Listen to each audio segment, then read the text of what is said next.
Chapter 1. A red taxi stopped at the entrance of the Kempinski Hotel.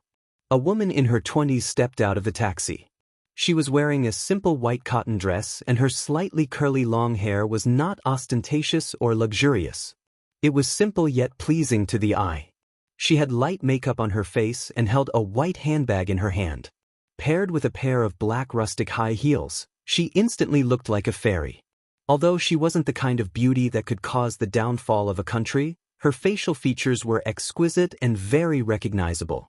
She gave people a feeling of a spring breeze. There were women like her in this world. They weren't stunning, but they were alluring. Huamian happened to be one of those rare women who had a unique temperament that captured people's souls. "Io, Huamin, you're here. Hurry up and go to the peony hall on the second floor. Everyone is waiting there. If they know that you're here, they'll be very happy." The student in charge of the reception at the entrance of the hall enthusiastically showed her the way. Huamin smiled and nodded. Then, she slowly walked up to the second floor. She did not know why, but she started to feel inexplicably uneasy. This feeling she had not felt in a long time. In fact, she rarely attended high school reunions. It was not because Huamin did not fit in with the group, nor was it because she was a big shot. It was because in her 3 years of high school, there was one person who left an unforgettable impression on her. Therefore, she always subconsciously avoided him. This time, she was invited because her homeroom teacher, Mr. Yao, personally called her. Mr. Yao was over 60 years old and had retired long ago. Moreover, it was said that he had emigrated to New Zealand with his daughter. Now that he suddenly returned and even organized a reunion, Huamin had no reason to refuse. Although she was never an outstanding student in the teacher's eyes, her feelings for Mr. Yao were no less than the other students.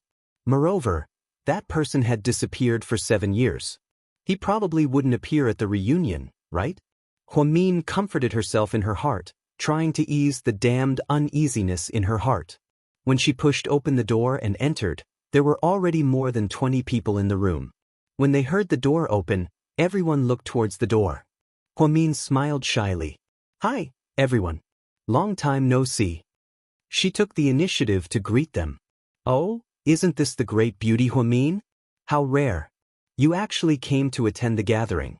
Did the sun rise from the west?" A female classmate said sarcastically. Huamin smiled awkwardly and didn't say anything. At this time, the class monitor, Han Su, stood up and walked over. He greeted him warmly. "Huamin, long time no see. Everyone misses you. How are you doing?" "Yes, I'm fine." Class monitor, "Where's Teacher Yao?" Huamin looked around and couldn't help but ask when he didn't see the head teacher. Teacher Yao just called and said that there's a traffic jam. He'll be here soon. Come, find a place to sit down first." Huamin nodded. Then he found a quiet corner and sat down, listening to the conversations of the students around him. After graduating from high school for many years, everyone had changed a lot. Some had become famous entrepreneurs, some had taken the civil service exam, and some had directly gone abroad to further their studies. In short, compared to those people, Huamin, the genius girl with an IQ of 130, seemed very ordinary. After graduating from high school, she gave up a university in the capital and went to medical school to major in nursing.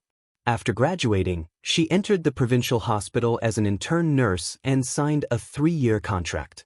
Now, she had a stable boyfriend. He was an intern in the neurosurgery department of the hospital. Although his family background was average, he had a good future. Huamin felt that she had enough in this life. She didn't want to be rich or famous, but only wanted to be safe and stable. Suddenly, someone patted her from behind. Huamin was startled and turned around in panic.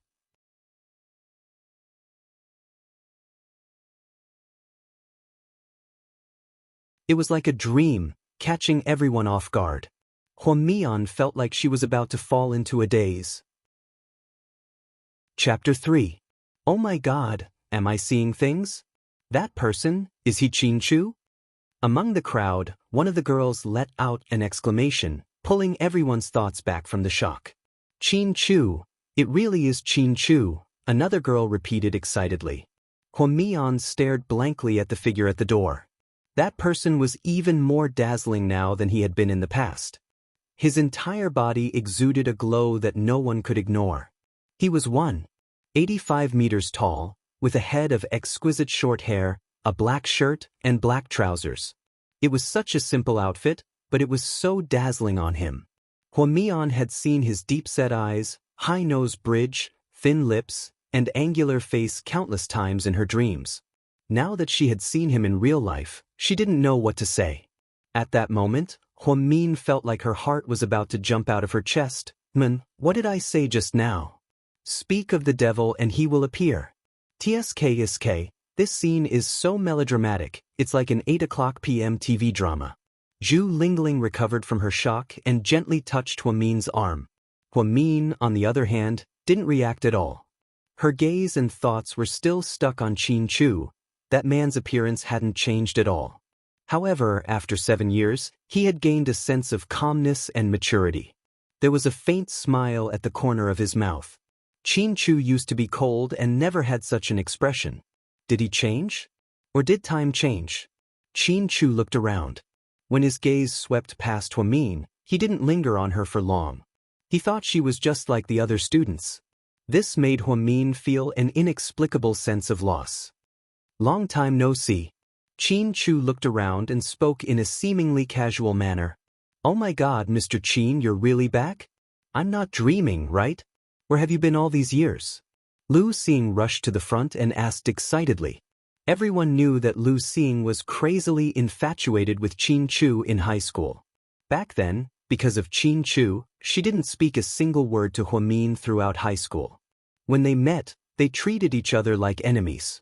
Now that 7 years had passed, it seemed like Lu Xing hadn't changed at all. As soon as she saw Qin Chu in person, she pounced on him like a starving wolf that saw a bone. She didn't show any restraint at all. The other girls also surrounded him. After all, everyone liked a handsome man like Qin Chu. I've always been studying in the States, Qin Chu, facing everyone's questions. 7 years, 7 whole years, Qin Chu completely disappeared. No one knew where he went, including his former love, Huamian. Just then, the class president, Han Su, walked up with a smile and said, "It's good that you're back. This is the first time that everyone in our class is back. Come, Ms. Qin, please take a seat. Let's sit down and chat while we eat." Ms. Yao walked to the main seat with Qin Chu's help. Qin Chu sat down on Ms. Yao's left. Han Su was just about to sit down on Ms. Yao's right when Ms. Yao said, "Huamin." "Ms. Yao." Huamin immediately stood up. "Come sit here." Ms. Yao waved her hand.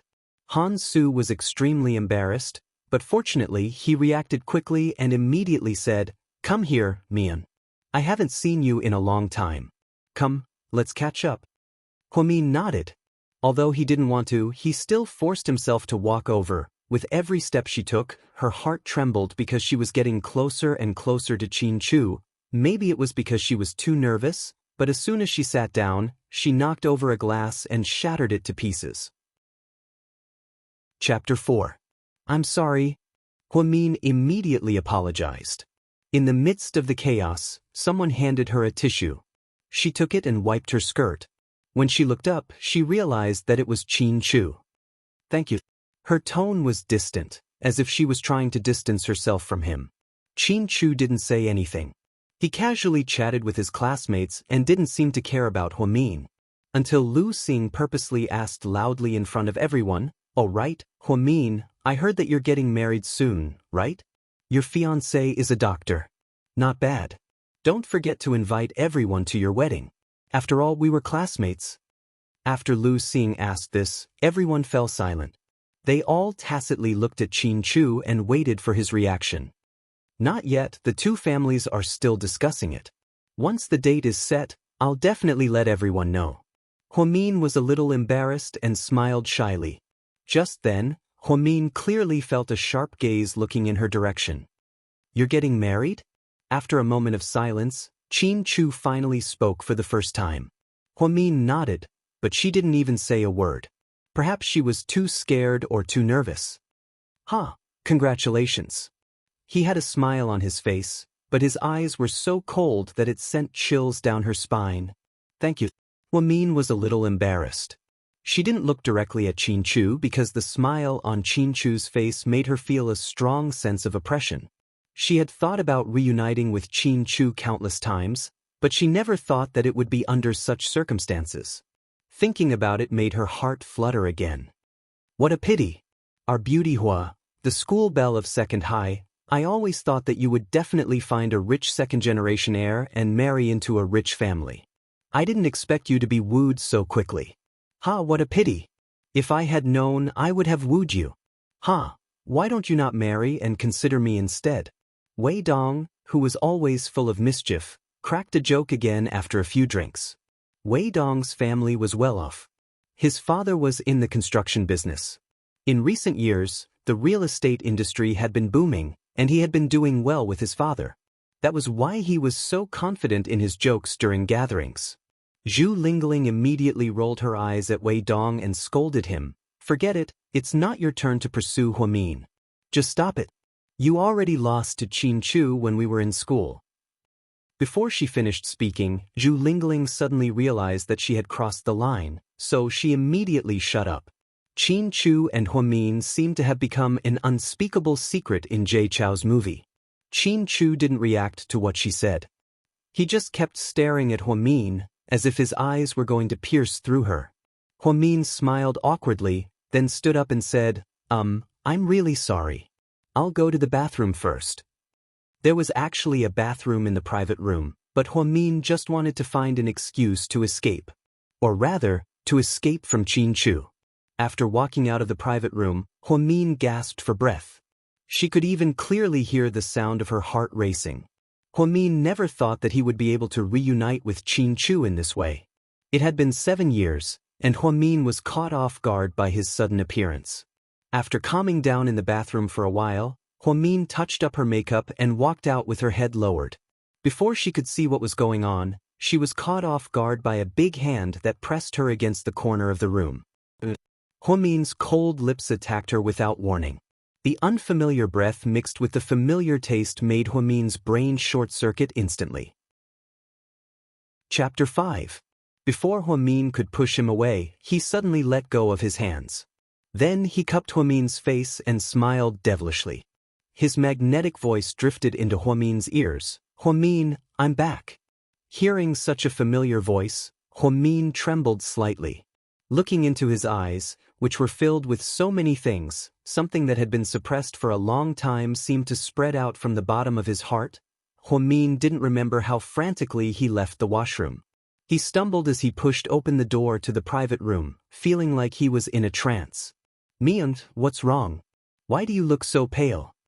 Zhu Lingling immediately stood up and walked over to help Huamin up. I'm fine. When Huamin said that, his face was extremely pale. After a moment of thought, she decided to leave. So, Huamin carefully walked over and whispered into Ms. Yao's ear, I'm sorry, Ms. Yao, I'm not feeling well. I'll be leaving first. I'll visit you alone another day. Ms. Yao looked at Huamin meaningfully and nodded. Go ahead, be careful on your way. Then, Huamin ignored everyone else's stares and left with his bag. Zhu Lingling was confused. Huamin is too arrogant. She sure knows how to act. She must have known that Qin Chu was coming, so she came. Now, she's leaving early to keep him in suspense. What a scheming bitch. She used this method to seduce Qin Chu back then, and now she's doing this again. What a disgusting woman, Lu Xing cursed endlessly. The other classmates didn't say anything. After all, it had been 7 years since the incident between Qin Chu and Huamin. Huamin knew that Qin Chu was too dangerous. She felt the same way she did back then, completely messing up her mind. She thought she had forgotten about it long ago, but who knew that she would still feel the same way when she saw him today? His memories were like a flood that had opened the floodgates, gushing out of his mind. 7 years ago, on the night of graduation, too many things happened. She thought that she would never see Qin Chu again. Then, this guy mysteriously disappeared, and no one knew where he went. And now, he suddenly came back. It was like magic. This was too unbelievable. Huamin was a person who lived in a normal world. How could she withstand this kind of torment? No matter what, Huamin couldn't afford to offend Qin Chu. Just like 7 years ago, they were in love, but they couldn't have a happy ending. They were people from different worlds. Moreover, after that incident, she never thought that she would have anything to do with Qianchu again. For Huamin, she just wanted to find a stable man to marry. This was Huamin's dream for the rest of her life. After leaving the hotel and getting into a taxi, her phone was still ringing non-stop. They were all calls from Zhu Lingling. Huamin didn't answer because she didn't know what to say at this moment. Her mind was in a mess, and she even lost the ability to think. When she returned to the rented apartment, it was almost 11 o'clock. Huamin pushed open the door. The room was pitch black. When she turned on the light, she found that there was no one in the bedroom. It seemed that Ningjia hadn't gotten off work yet.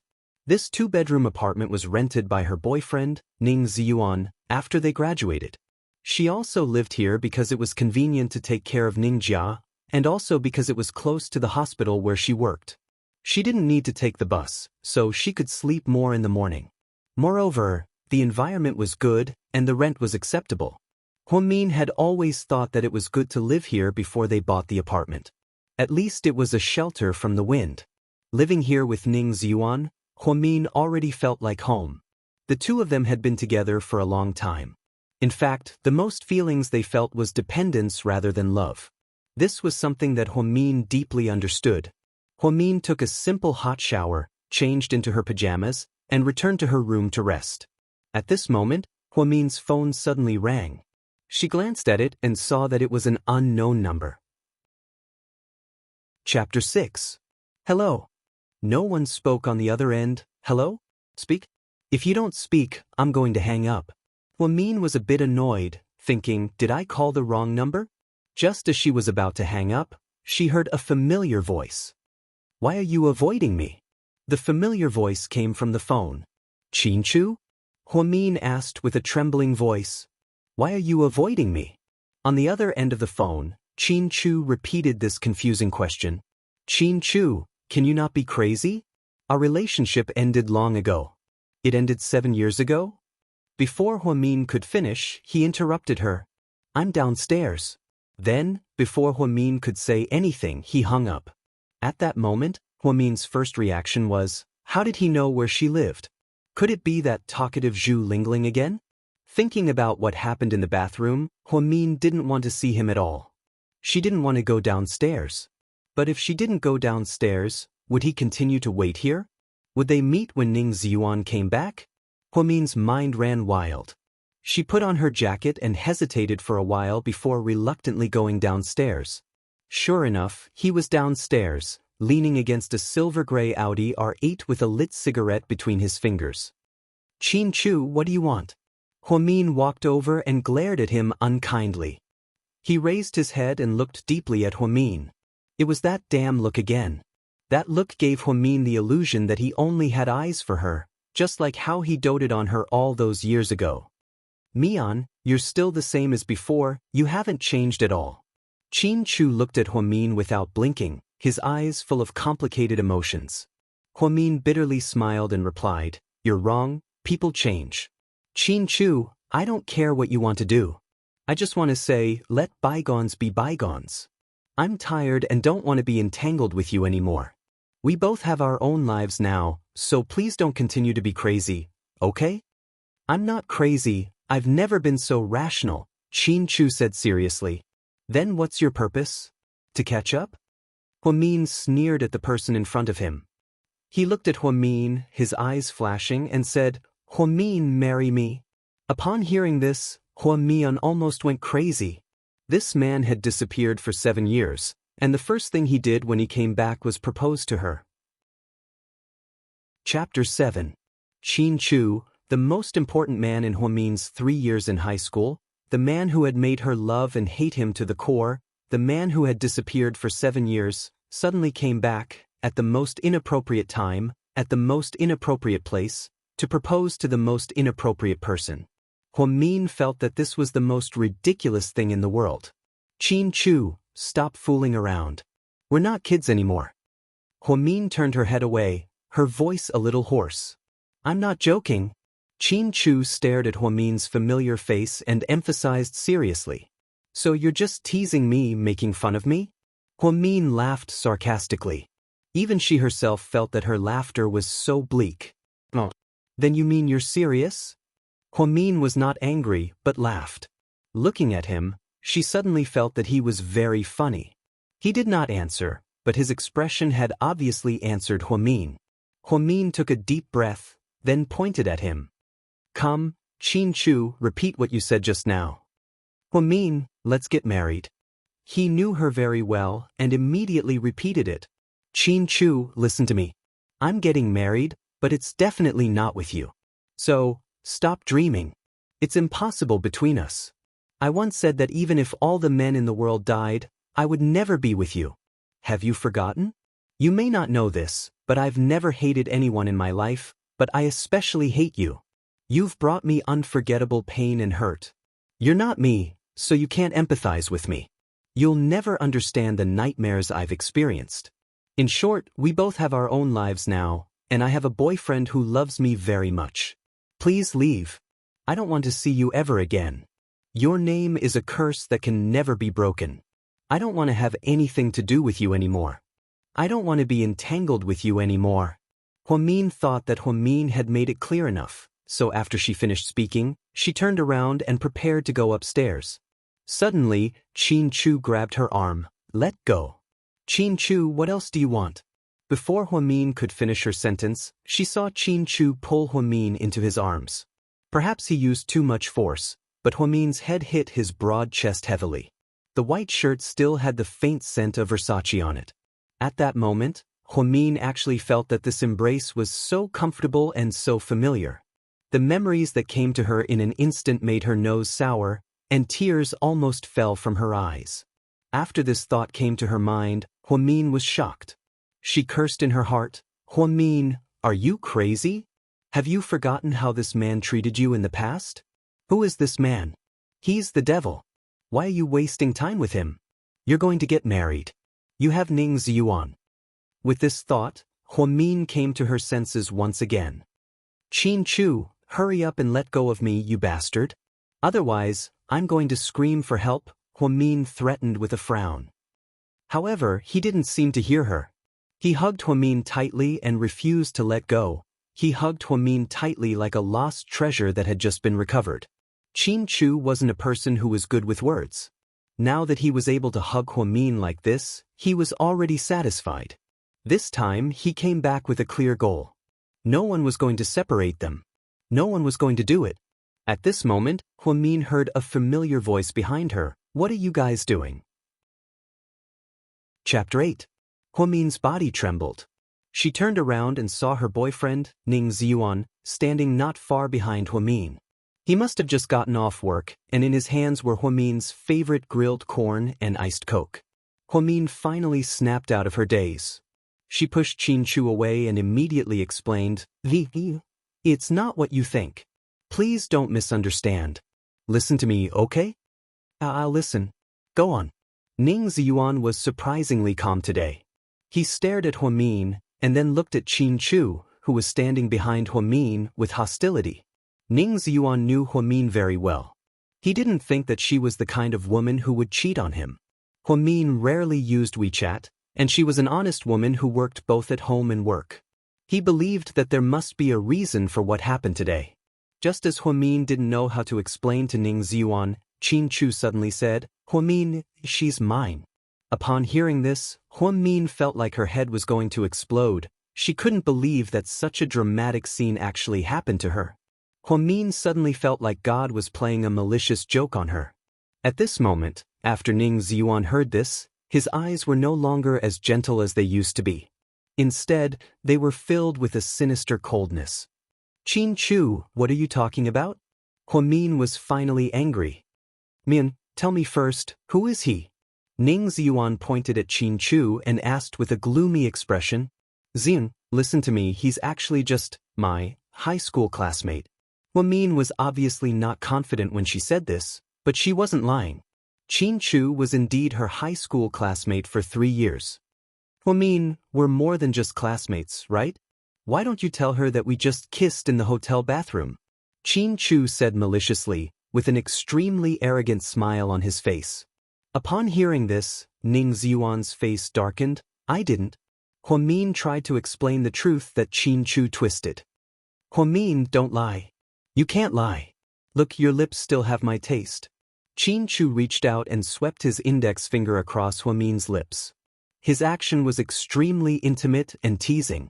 Then, Qin Chu looked at Ning Ziyuan and asked, since you and Huamin are boyfriend and girlfriend, didn't she tell you about her past? Past? Ning Ziyuan was slightly surprised. Indeed, he had never heard Huamin talk about her past. Other than being close to Zhu Lingling, Huamin didn't seem to attend any of her high school reunions. He had never asked her about it. What? You don't know? Didn't she say that 7 years ago, she was deeply in love with a man? That meant it was me. Qin Chu said word by word. Huamin's originally healed wound slowly tore open in his heart. He was in so much pain that he wanted to die. Huamin, let me ask you, is what he said true? At this moment, Ning Ziyuan's tone was so cold that there wasn't a trace of warmth in it. Chapter 9. No, Ziyun, listen to me. It's not what you think. Huamin was usually a very calm girl, but when it came to the matter from 7 years ago, her heart would be in a mess. She would even speak incoherently. Huamin, you've never lied. Why did you lie to him? You should have told him everything that happened between us. Qin Chu's tone was aggressive. Huamin, let me ask you. He's your ex-boyfriend, right? Did he touch you just now? Did he kiss you? Ning Ziyuan walked over step by step, getting closer and closer to Huamin. After knowing him for so long, this was the first time he saw such a serious side of him. The look in his eyes was as if he wanted to eat someone. Ning Ziyuan and Huamin had been together for a long time. At most, they had held hands and kissed. They hadn't crossed the last line of defense. Perhaps it was because Huamin was a traditionalist, and Ning Ziyuan wanted to marry her, so he endured it time and time again. Now that he heard that the goddess in his heart had been defiled by someone else, how could he stand it? A nameless fire rose in his heart, and Ning Ziyuan was so angry that his face turned pale. Huamin didn't want to lie to Ning Ziyuan. She had been forcefully kissed, but if she told the truth now, wouldn't the misunderstanding deepen? Just as she was thinking about how to explain it in a way that would make it easier for Ning Ziyuan to accept, Qin Chu's demonic voice rang out. Looking at you, you probably didn't know that we had sex 7 years ago, right? With a bang, Qin Chu's words completely shattered Huamin's last bit of rationality. She never thought that Qin Chu would be so nonchalant about what happened 7 years ago. And with such a frivolous expression? It shouldn't be like this. This doesn't seem like Qin Chu's character. Has he changed over the past 7 years? Qin Chu, how did you become so despicable? Huamin was so shocked that he couldn't say a complete sentence. You bastard, what did you say? Ning Ziyuan threw away the cola and corn in his hand and grabbed Qin Chu's collar with one hand. He stared at Qin Chu with a pair of scarlet eyes and asked. The corners of Qin Chu's lips curled up slightly. He glanced at Huamin beside him and said, It seems that you two haven't reached that stage yet. It seems that Huamin doesn't love you that much. Bastard, what did you say? I'll fucking kill you. After Ning Ziyuan finished speaking, he threw a punch at Qin Chu's face. However, Qin Chu nimbly dodged it. Then, Ning Ziyuan threw another punch at him.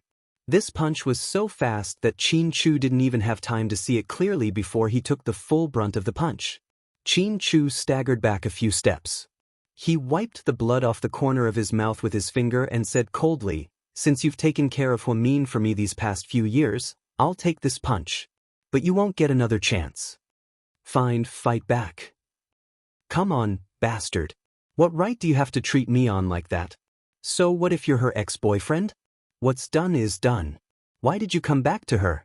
At this moment, Ning Ziyuan was furious. He had to admit that when he heard Qin Chu say that Huamin slept with him 7 years ago, he broke down completely. How old was Huamin 7 years ago? He was only 18 years old. At that time, he was still a young high school student.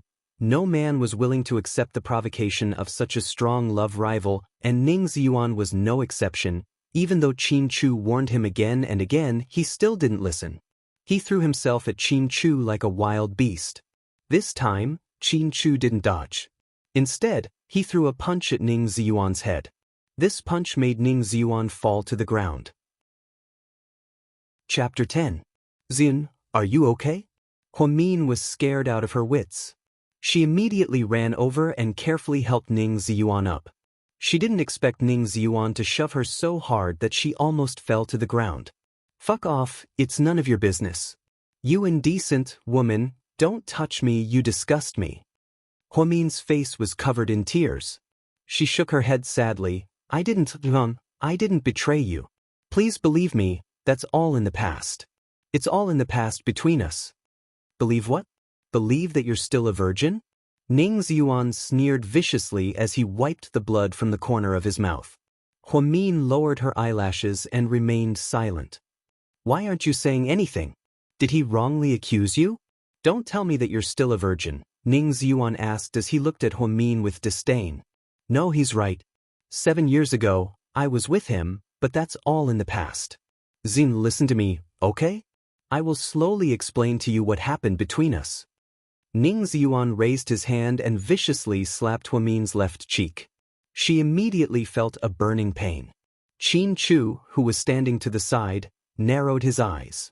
He felt a slight heartache. He reached out to help Huamin up, but she pushed him away. Huamin, I thought you were a good girl, someone who could grow old with me. I really wanted to marry you and spend the rest of my life with you.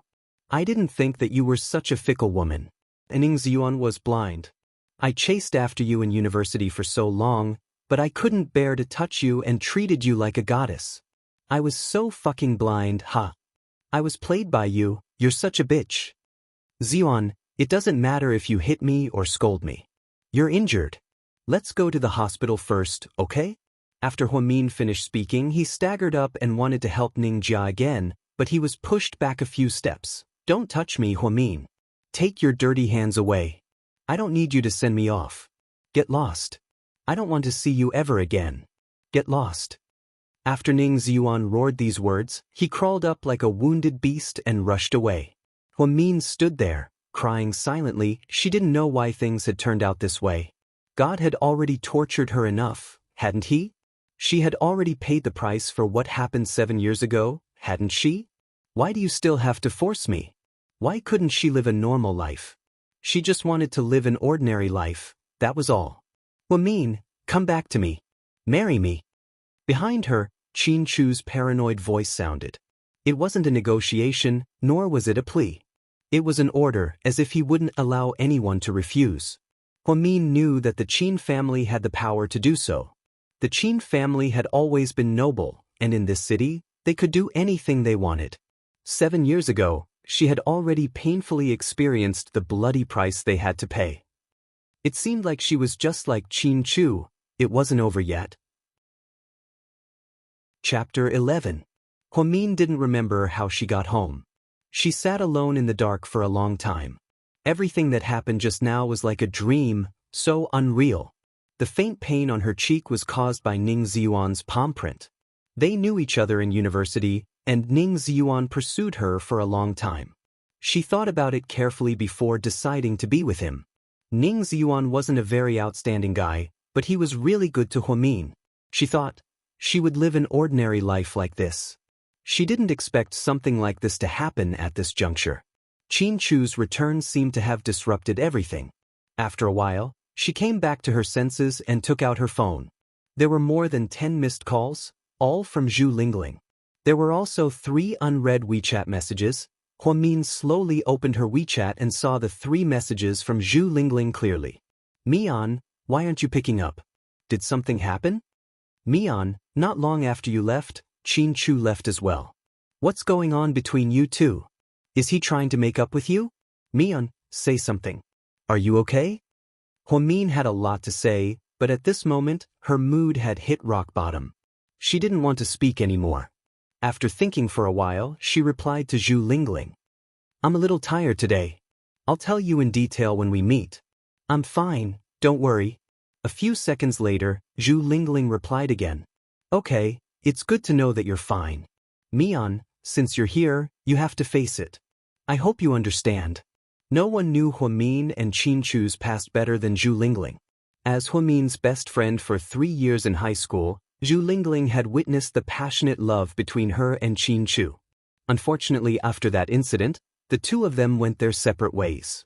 She picked up her phone and called Ning Ziyuan's number, but his phone was turned off. She knew that this was too sudden for Ning Ziyuan, and it was also too cruel. Her past caused him to pay for it. Who was to blame? In the dark, Huamin sighed slightly. She knew that what was to come would come, and she couldn't avoid it even if she wanted to. In the wealthy suburb, the silver-gray Audi R8 slowly drove into an old manor. A dozen security guards bowed to greet them. With a squeak, the car stopped in front of the door. Qin Chu walked out of the car expressionlessly, opened the door and walked in. Mrs. Qin immediately stood up and smiled. "Chu, you're back.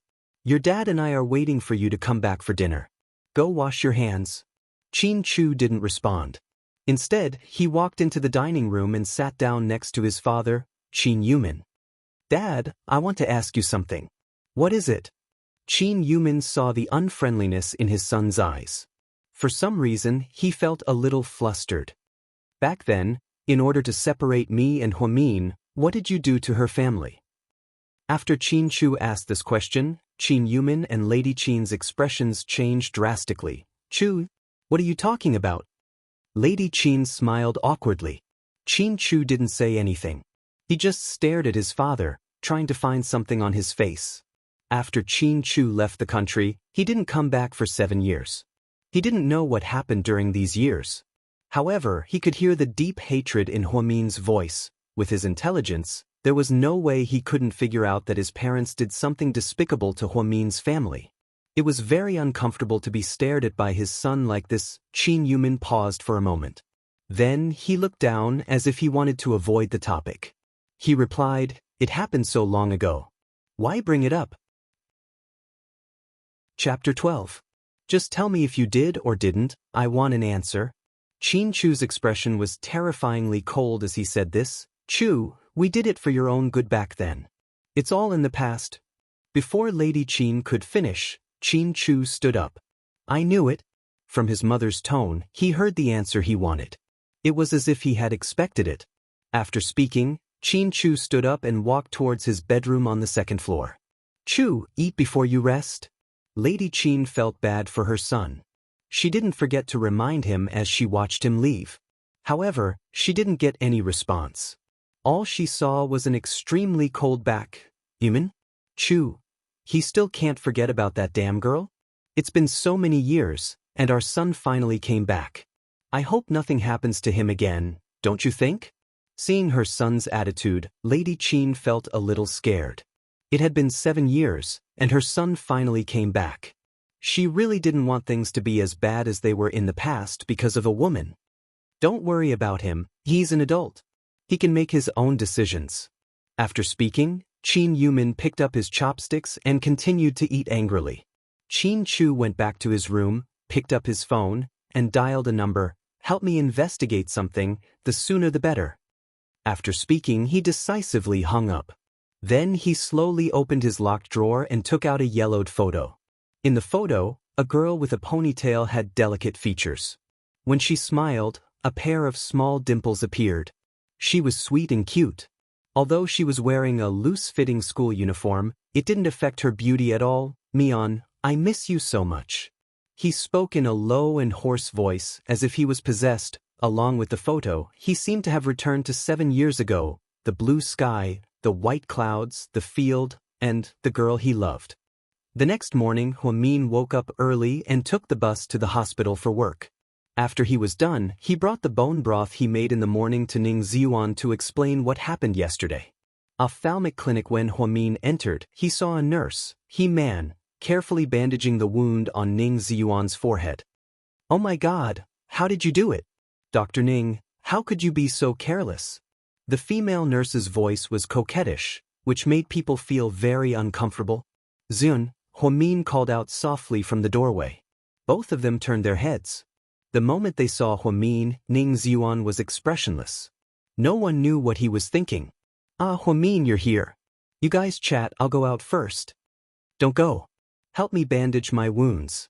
Ning Ziyuan suddenly reached out and grabbed He-Man. Dr. Ning, let your girlfriend bandage it for you. He-Man smiled awkwardly. Huamin was just about to say something when Ning Ziyuan said word by word, she's not my girlfriend anymore. What did you say? Huamin furrowed his brows slightly. I said we broke up yesterday. You're not my girlfriend anymore. I'm not good enough for a classy girlfriend like you. So, you should go find your rich ex-boyfriend. He has a luxury car and a mansion. I'm just a poor doctor. It's too much for you to be with me. Ning Ziyuan's words were very sour. Zion, I'm here today to explain what happened yesterday. Huamin took a deep breath and said calmly. Chapter 13. Explain? What's there to explain? Ning Ziyuan's face was full of mockery. His cold attitude made Huamin extremely uncomfortable. It was as if this wasn't the Ning Ziyuan that she dated for 3 years, the gentle and considerate big boy. So much had changed in a single night. Zion, we've been together for 3 years. Don't you know me? Ning Ziyuan raised his head and looked at Huamin's face. He smiled and said, I really don't know you, Goddess Hua. If it weren't for what happened last night, I would have thought that you were a pure and innocent fairy that I doted on and coaxed. Who knew that the goddess in my heart slept with someone 7 years ago? How old were you back then? Were you even 18 years old? Huamin, I just realized how shameless you are. No wonder I was wondering why you were with me. It turns out that I picked up someone else's leftover, used shoe. Ning Ziyuan purposely emphasized the word used shoe. Even the nurse, He-Man, looked at Huamin in shock. She looked at him in disbelief. Huamin wasn't too upset by Ning Ziyuan's harsh words. She only felt a little heartbroken. How could such vulgar words come out of the mouth of such a gentle man? Huamin looked at Ning Ziyuan with disappointment. She slowly said, Xin, everyone has a past. That's in the past. Qin Chu and I. Shut up, stop showing off your ex-boyfriend to me. I'm disgusted by him. What's so great about him? So what if he drives a crappy Audi R8? If you like him, then go find him and make up with him. Don't come looking for me again. Zion, you might not be calm enough right now. I know you're angry. When people are angry, they often make decisions that they don't mean. How about this, calm down. I'll talk to you later. After speaking, Huamin turned around and left. Ning Ziyuan was a little upset. He had been pursuing Huamin for 3 whole years. Back then, it had caused a sensation in the entire medical school. He really did love her. However, he could not accept that his fiancée had such a disgraceful past. Moreover, her ex-boyfriend had come to provoke her by saying that he had even kissed her yesterday. They had been in a relationship for so long, but they had never slept together. Now that they knew so much, they definitely felt uncomfortable. Dr. Ning, I didn't expect Huamin to be such a frivolous woman. What a pity. He-Man muttered in a low voice. What's a pity?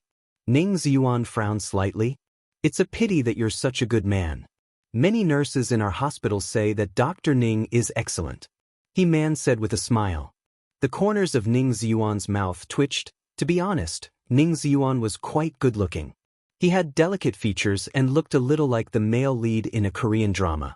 In a big hospital like this, most of the attending physicians were middle-aged men in their 40s. Occasionally, a young doctor would be in high demand. In the past, a nurse had confessed to him, but he only had Huamin in his heart. Moreover, the two of them had bought a house to get married, so he didn't dare to think too much about it. Now that something like this happened, he really needed to think about it. Really? I didn't know I was so popular. Ning Ziyuan smiled. Of course. Just as He-Man said of course, Ning Ziyuan suddenly lowered his head, leaned in close to He-Man's lips, and asked, Then, does that include you? He-Man smiled so widely that her eyes turned into crescents. Then she replied teasingly, Why don't you guess?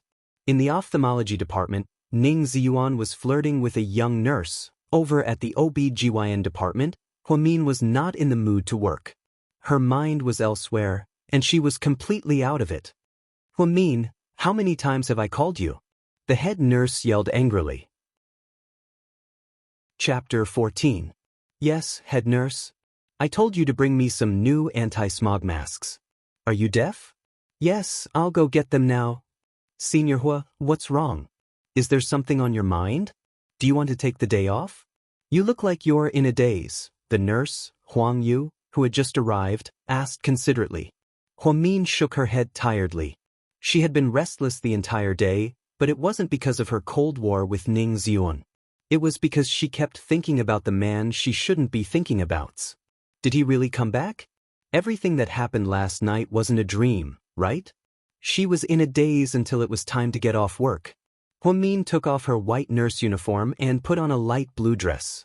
She grabbed her bag and walked out. She saw that the white Chevrolet parked outside was Ning Ziyuan's car. He had just brought it home last month. Because they were planning to get married, Ning Ziyuan's parents took the money and the two of them took their own salaries. It was over 100,000 yuan in total. It looked quite nice. The license plate was 0510, which was Ning Ziyuan's birthday. It had to be him. Did he stop here to wait for her? Huamin was just about to walk over and ask when she saw He-Man, who was wearing a miniskirt, quickly open the car door and get into the passenger seat. Then the car sped off. Huamian's eyes dimmed bit by bit. She calmly took out her phone and dialed the number. What's up? On the other end, Ning Ziyuan seemed to be a little impatient. Are you off work? I want to go with you in your car. Not yet, I still have surgery to do. I have to work overtime. You can go back first. Don't call me if there's nothing important. That's all. After speaking, Ning Ziyuan hung up. Huamin laughed mockingly. She already knew why Ning Ziyuan lied. It seemed like he wanted to get revenge on her. However, this method of his was really vulgar. Huamin suddenly felt that the ordinary man she had dated for 3 years wasn't ordinary at all. She looked up at the sky and realized that the sky was gray, just like her mood. At this time, Zhu Lingling called, Mian, are you off work? Come to my house. I'm off today, so I made something delicious for you. Soy sauce pork trotters. I happen to be very hungry. Wait for me. After hanging up the phone, Huamin hailed a taxi and went directly to Zhu Lingling's house. Zhu Lingling's parents lived in the county. For the convenience of going to work, she rented a cozy apartment near the airport.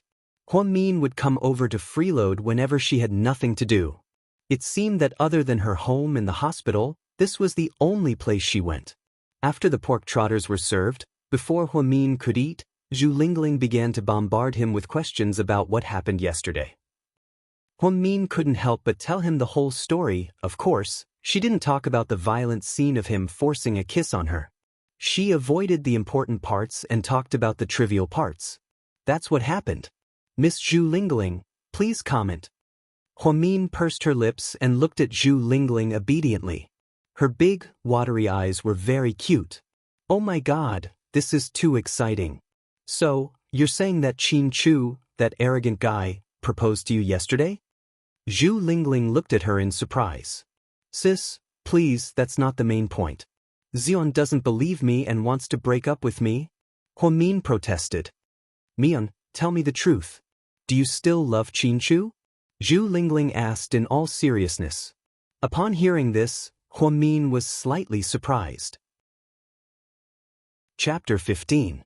Then, she tilted her head and looked out the window with a complicated expression on her face. After a while, she slowly opened her mouth and said, So what if I love him or not? Some things have already happened and can't be undone. Nothing can change the situation today. Zhu Lingling could hear the deep melancholy in Huamin's voice. As her friend, she felt bad for her.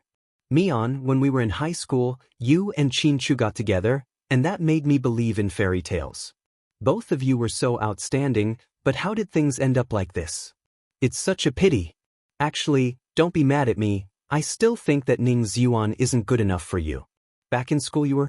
Before Zhu Lingling could finish her sentence, Huamin interrupted her. Lingling, don't talk about it anymore. What's done is done. No matter what I think about Qin Chu, we will never be together. You know how big of a blow that happened 7 years ago was to me. My family was destroyed. Could there be anything worse than that? I really wish I was the one who died back then. At this point, Huamin's voice was choked with sobs. Zhu Lingling knew that it was because of that incident that Huamin hid her limelight and was willing to be an ordinary person. But it wasn't her fault. Zhu Lingling put her hand on Huamin's shoulder and comforted her. Mian, listen to me. You said that it's been so long, don't blame yourself. You've been trying to make up for it all these years, haven't you? I think you can blame it on Qin Chu. You know that he's been abroad for so many years. With his feelings for you, I don't think he knew anything about it. So what? At the end of the day, he's still a member of the Qin family. How can he shirk all responsibility for what his family did? Hua Mian asked with red eyes. Mian? Zhu Lingling still wanted to say something. However, Hua Mian raised her arm and interrupted her. Lingling, don't say anything. You're my best friend, and I know you're saying this for my own good. But you can't empathize with what I've been through, so let me decide for myself. Okay, I just hope that no matter what decision you make, you won't make yourself suffer. You've been through a lot over the years. I really hope that you're still the arrogant Hua Mian who doesn't care about anyone. Upon hearing this, Hua Mian smiled bitterly and didn't say anything else. Hua Mian was about to eat pig's feet, but because of the heavy topic of Qin Chu's, Hua Mian's face, Hua Min's mouth, Hua Mian her mouth, Hua Mian. He took a small bite and left in a hurry. On the way back, she was still hesitating whether or not she should call Ning Ziyuan. After all, she was at fault in the first place. She picked up her phone and was about to dial when her phone rang. Her brother's number was calling. She immediately picked it up. Jixin. Sis, come to the hospital right now. Mom fainted. On the other end of the phone, Jing Jixin's voice was filled with mixed emotions. What? Mom fainted? Which hospital? I'll be there right away. She's at the 4th People's Hospital near our house. She's on the 7th floor, room 709. Okay, I'll be there right away. After hanging up, Hua Min looked anxious. Sir, let's turn around and head to the 4th People's Hospital.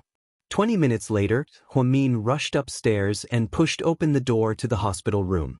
He saw his mother lying on the hospital bed. Her face was haggard, and she was still unconscious with an oxygen tube. He was a boy who looked to be around 18 or 19 years old. He was wearing a black Nike tracksuit, and his hair was slightly long. He was Hua Min's half-brother, Jing Jixin. Sis, you're here. Jixin, what happened to Mom? Weren't you at school? Why are you at the hospital? Chapter 16. I was in PE class when I got a call from our neighbor, Auntie Wu. She said that our mom fainted in front of the grocery store, so I immediately took a leave of absence and called 120. Mom's always been in good health. How did this happen? Hua Min was worried. Just then, the door opened and the doctor walked in. Who is Yang Meirong's family? Come out for a second. I am. Hua Min hurriedly followed the doctor out. You're the patient's daughter, right? The doctor guessed based on Hua Min's age. Hua Min nodded. Do you know that the patient has high blood pressure? The doctor asked sternly.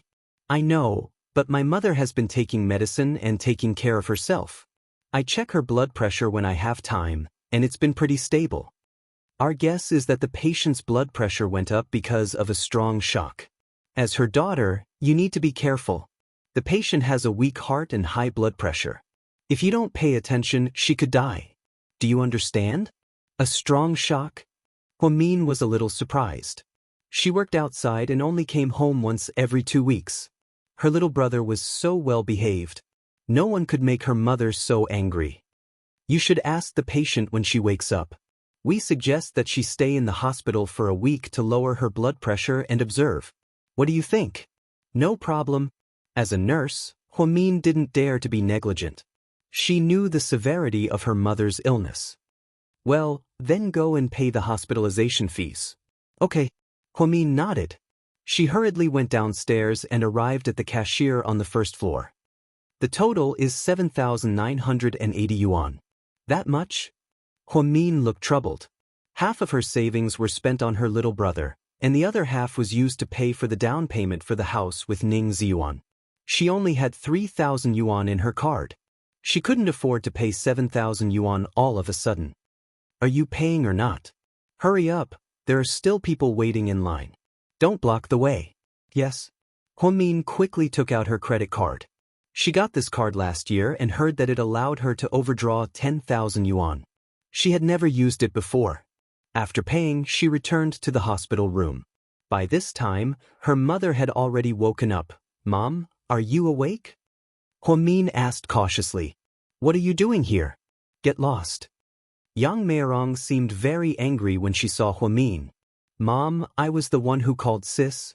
Jing Jixin quickly tried to smooth things over. "I don't need you to visit me. I'm not sick, so I don't need to stay in the hospital.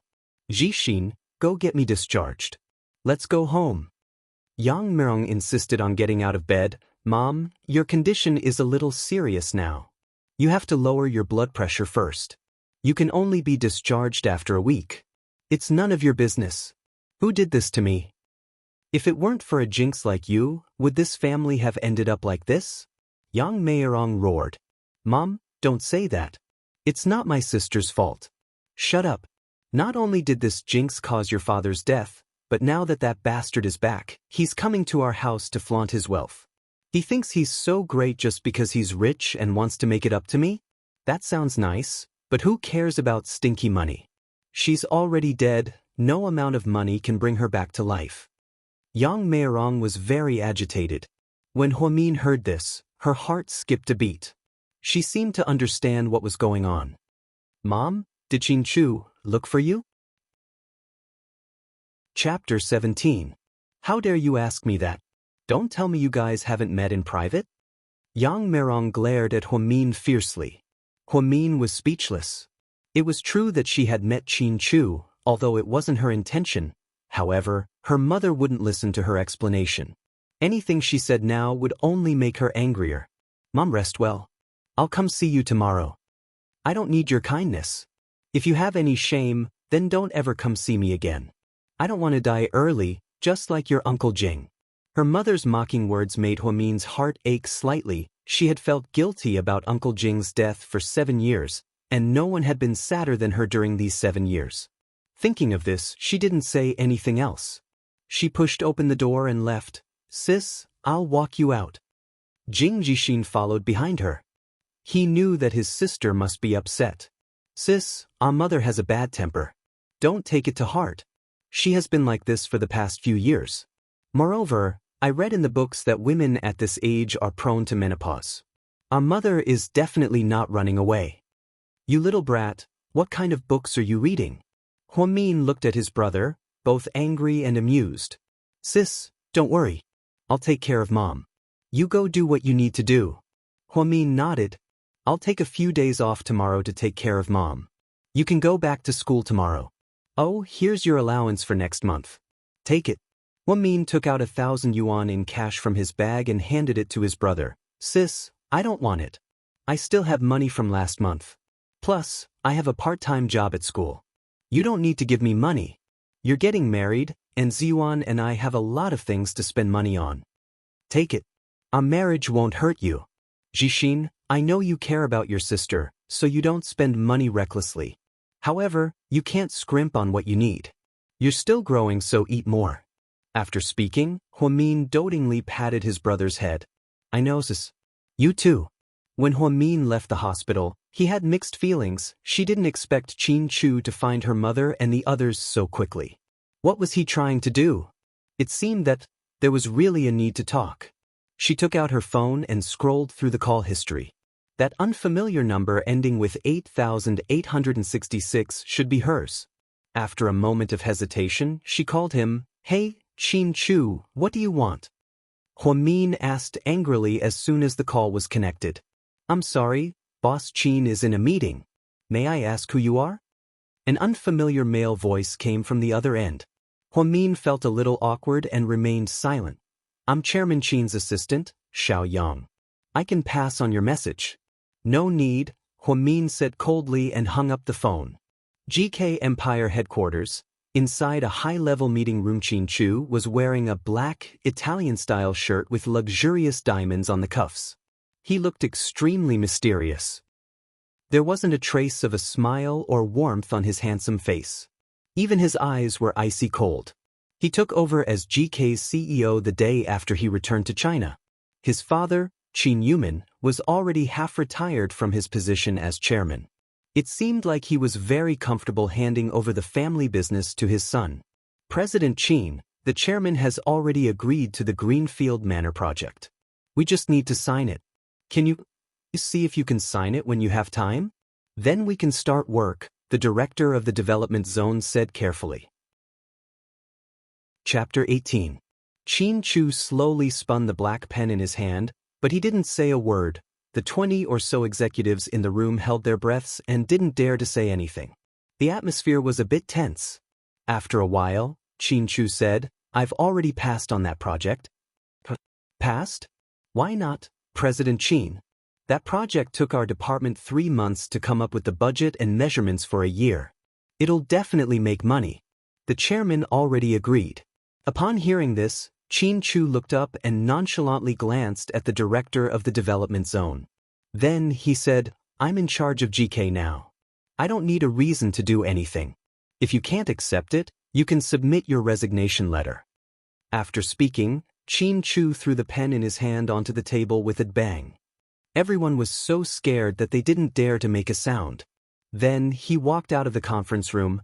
He knew that the Greenfield project was going to make money. However, if he wanted to develop that project, he would have to force Second High to choose a new location. No one knew how important Second High was to him, just like no one knew how much he loved the girl named Huamin. Inside the president's office, President Qin, there was a call just now. I picked it up for you, but the caller didn't say who it was. Assistant Yang carefully handed over the phone. Qin Chu glanced at the caller ID. At that moment, his originally cold eyes were filled with warmth. He immediately called back, Mion, you're looking for me? Qin Chu, let's talk. On the other end of the phone, Huamin, who had calmed down, was no longer furious. Okay, where are you? I'll come pick you up. It's okay, I'm at the Left Bank Cafe on Halfway Mountain. Okay, I'll be right there. After hanging up, Qin Chu's lips curled up slightly. He was completely different from the person he was in the conference room. Assistant Yang was so shocked that his jaw almost dropped. The new president had been in office for a week, but he had never seen him smile at anyone, not even the chairman.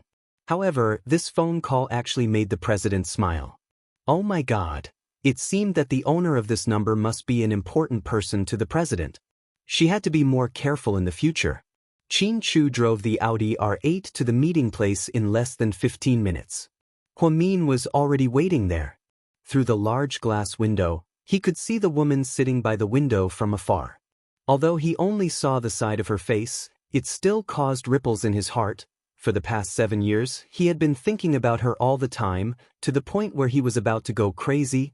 He suppressed the impulse in his heart and slowly walked in. Huamin was dressed very simply today. Before coming to see Qin Chu, she went back to her rented apartment to change her clothes. Very simple white trousers and a yellow short-sleeved shirt, simple and elegant. Huamin was a lazy woman.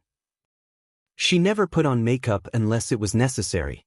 She felt that the chemicals on her face were sticky and didn't seem to be anti-aging. She might as well just wear a clean face. Qin Chu slowly walked over and sat down in front of her.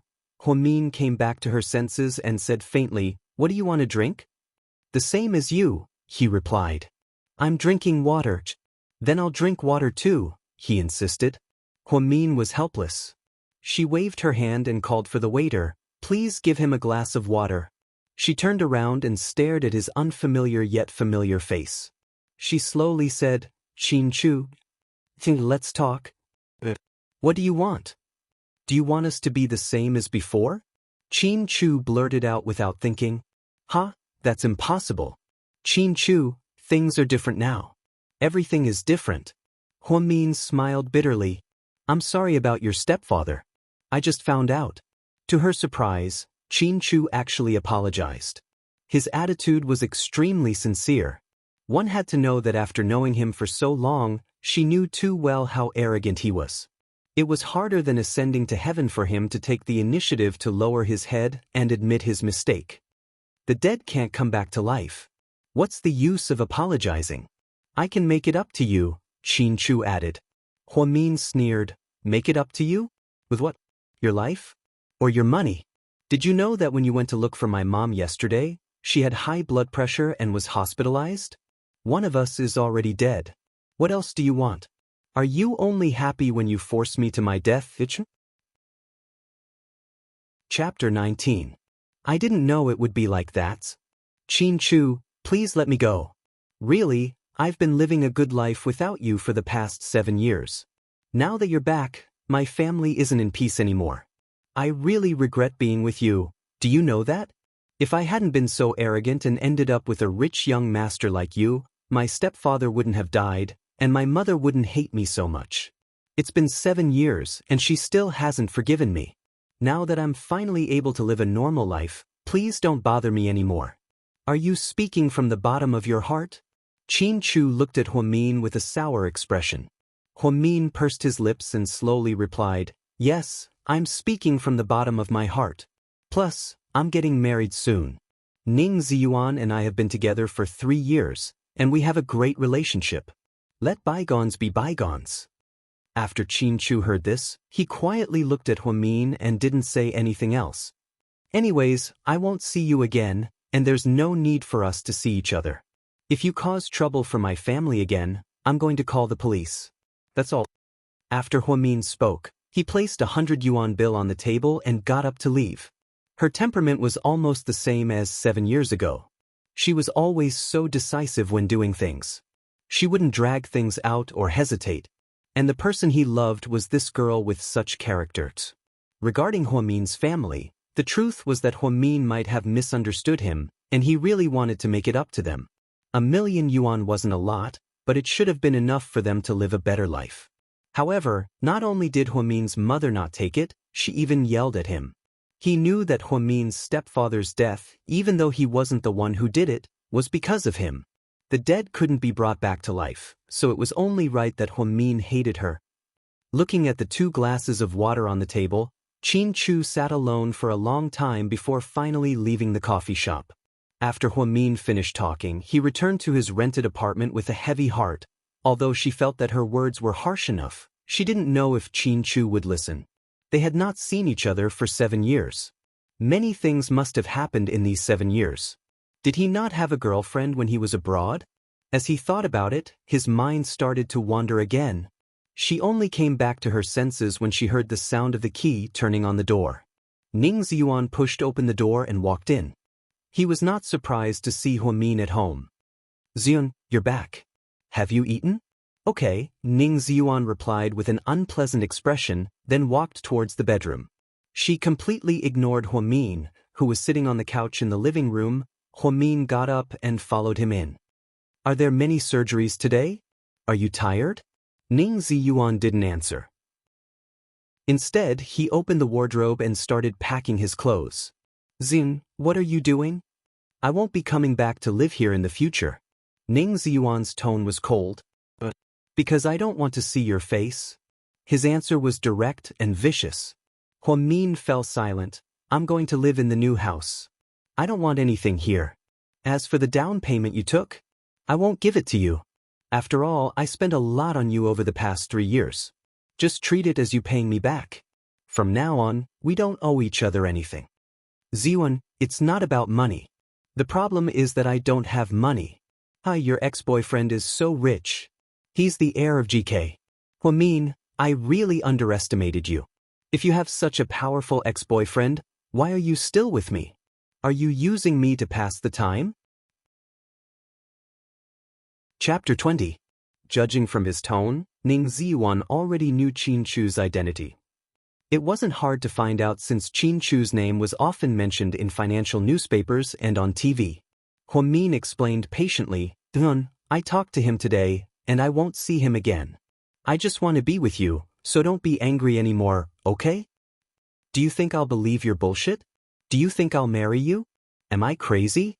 Do you think I'll wait until you're married to make me a cuckold? After speaking, Ning Ziyuan picked up his suitcase and walked out in a huff. Xin, have you calmed down? Are you sure you didn't say that out of anger? Huamin reached out to stop him and asked again. Fuck off, I don't want to talk to you. I advise you to resign. After all, it's not good to stay in the same hospital. As a doctor, I won't resign. You have no future as a nurse, so why don't you find your ex-boyfriend and continue living the life of a god? After speaking, Ning Ziyuan violently flung Huamin's hand away, pushed open the door and left. Looking at Ning Ziyuan's back as he left, Huamin didn't feel sad at all. It was as if he could finally breathe a sigh of relief. But why was this happening? She was a little dumbfounded herself. After a while, she took out her phone and sent Zhu Lingling a WeChat message. Lingling, what are you doing? I just flew back. I'm eating instant noodles. Come out and have a drink. I just broke up. Should I be sad? Ahem, broke up? What's going on? Did Qin Chu go abroad again? Please, big sister, my current boyfriend is Ning Ziyuan. Oh, that guy. You should have dumped him a long time ago. He's not good enough for you. Okay, stop talking nonsense. Are you coming out? Of course. Find a place, I'll be there soon. As expected of China's best friends, they arrived on the spot. 20 minutes later, at Dark Night Bar, Zhu Lingling arrived as promised. As an air stewardess, her temperament was indescribable. Wearing a tight black dress, she was extremely seductive. On the other hand, Huamin didn't look like he was out to play at all. Instead, he looked like a waiter. Please, we're out to play. Can't you wear something better? Don't act like an old aunt. I don't have many clothes to begin with. Huamin smiled faintly. For the past few years, half of her salary had been used to pay for her younger brother's education, and the other half had been saved to buy a house with Ning Ziyuan. She couldn't bear to spend it recklessly. Indeed, she didn't have any nice clothes. Even the dress she wore at the class reunion was a gift from Zhu Lingling, who had bought it for her and didn't want to wear it. As a woman, a 24-year-old woman who was as beautiful as a flower, she indeed did not live a delicate life. Mian, it's fine that you left Ning Ziyuan. It's just that he didn't know how to cherish you. What's that saying again? People don't recognize gold and jade and mistake pearls for dust. He must be blind to give you up. Don't say that. I'm not as good as you think I am, Huamin replied softly with a wine glass in her hand. Who said that? In my eyes, you're one of a kind. You're a genius with an IQ of 130. Okay, let's not talk about it anymore. You'll probably talk about this for the rest of your life. Before Zhu Lingling could finish her sentence, Huamin quickly stopped her. However, Zhu Lingling was right. Huamin was 24 years old, but her classmates were 27 or 28 years old. This was because she had skipped 3 grades in a row. Moreover, she had gotten into the best elite school in the city, C City's second high, with a score of 697 on her middle school entrance exam. Back then, the full score was only 700. It caused quite a stir, and she even made it onto the newspapers. At that time, her stepfather hadn't died yet. That night, her family celebrated with her by going to a luxurious buffet at a 5-star hotel. But now, things had changed. If she didn't get together with Qin Chu and become a thorn in the side of the Qin family, her stepfather wouldn't have died. Her life would have been bright. In her second year of high school, she received an invitation from the most famous university in the United States. Moreover, she was offered a full scholarship. However, in order to be with Qin Chu, she gave up several opportunities. In the end, her family was ruined. Right at this moment, a voice disrupted her train of thought. Hey, Huamin, long time no see. A deep voice sounded. She tilted her head and was surprised to see the man's face. Why are you here? Huamin's attitude was not friendly. Chapter 21. You look surprised. Huaxiqian smiled. He was dressed in a white shirt and black pants, looking as gentle and elegant as jade. However, for some reason, Huamin hated this person. He hated him even more than he hated Hua Yanyan and Huaxi. Speaking of their relationship, there was no way to cut it off, and it was even messy. Huamin's mother, Yang Merung, was a mediocre third-rate actress when she was young. She specialized in period dramas, and although she wasn't devastatingly beautiful, she was still pretty. At that time, she took advantage of her youth and went down the wrong path. She once became one of the mistresses of the heir of the wealthy Hua family, Hua Jinghai. She thought that giving birth to his child would help him regain his status, but unexpectedly, both mother and daughter were abandoned by Hua Jinghai. The Hua family never acknowledged Huamin as an illegitimate daughter. Huaxiqian, on the other hand, was the young master of the Hua family. He was the adopted son of the Hua family's first wife, Jiang Hong. Although he wasn't her biological son, He still had a high status in the Hua family. Hua Yanyan and Hua Si, on the other hand, were born of Hua Jinghai's second wife, Xinjiani, and were extremely favored. Xinjiani was also a popular actress back in the day. The reason why she was able to stand out from all the other mistresses was because she had a lot of tricks up her sleeves. Currently, the Hua family only revealed these 3 people to the public. As for Hua Min, no one other than the Hua family knew about him. Hua Siqian, on the other hand, visited Hua Min a few times in private. He gave Hua Min money, but Hua Min didn't accept it. This was because she always felt that other than her surname, she had nothing to do with the Hua family. That person, she never admitted that he was her father. She would rather love her stepfather, Uncle Jing, more. What's wrong?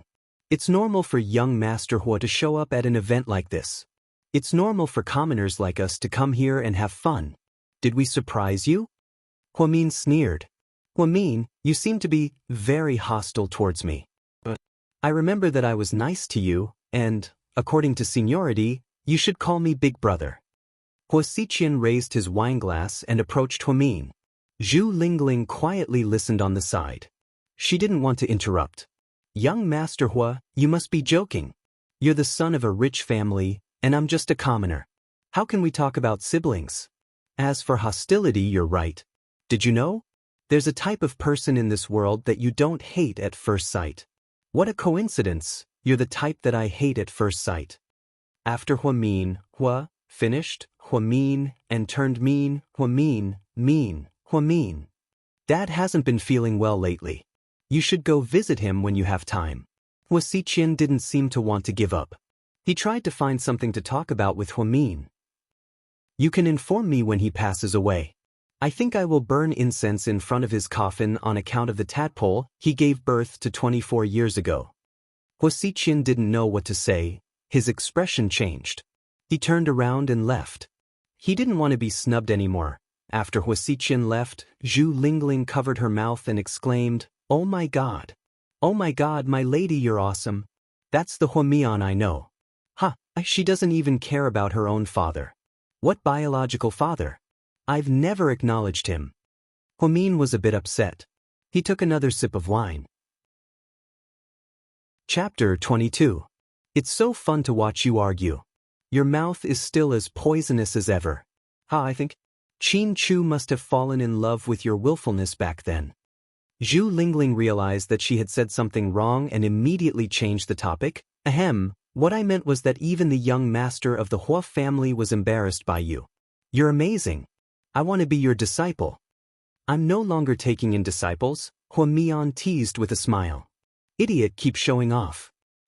As if you've taken in a disciple before, Zhu Lingling scolded with a smile. Time always passed quickly when you were fooling around with your best friend. The 2 of them never caused trouble at nightclubs.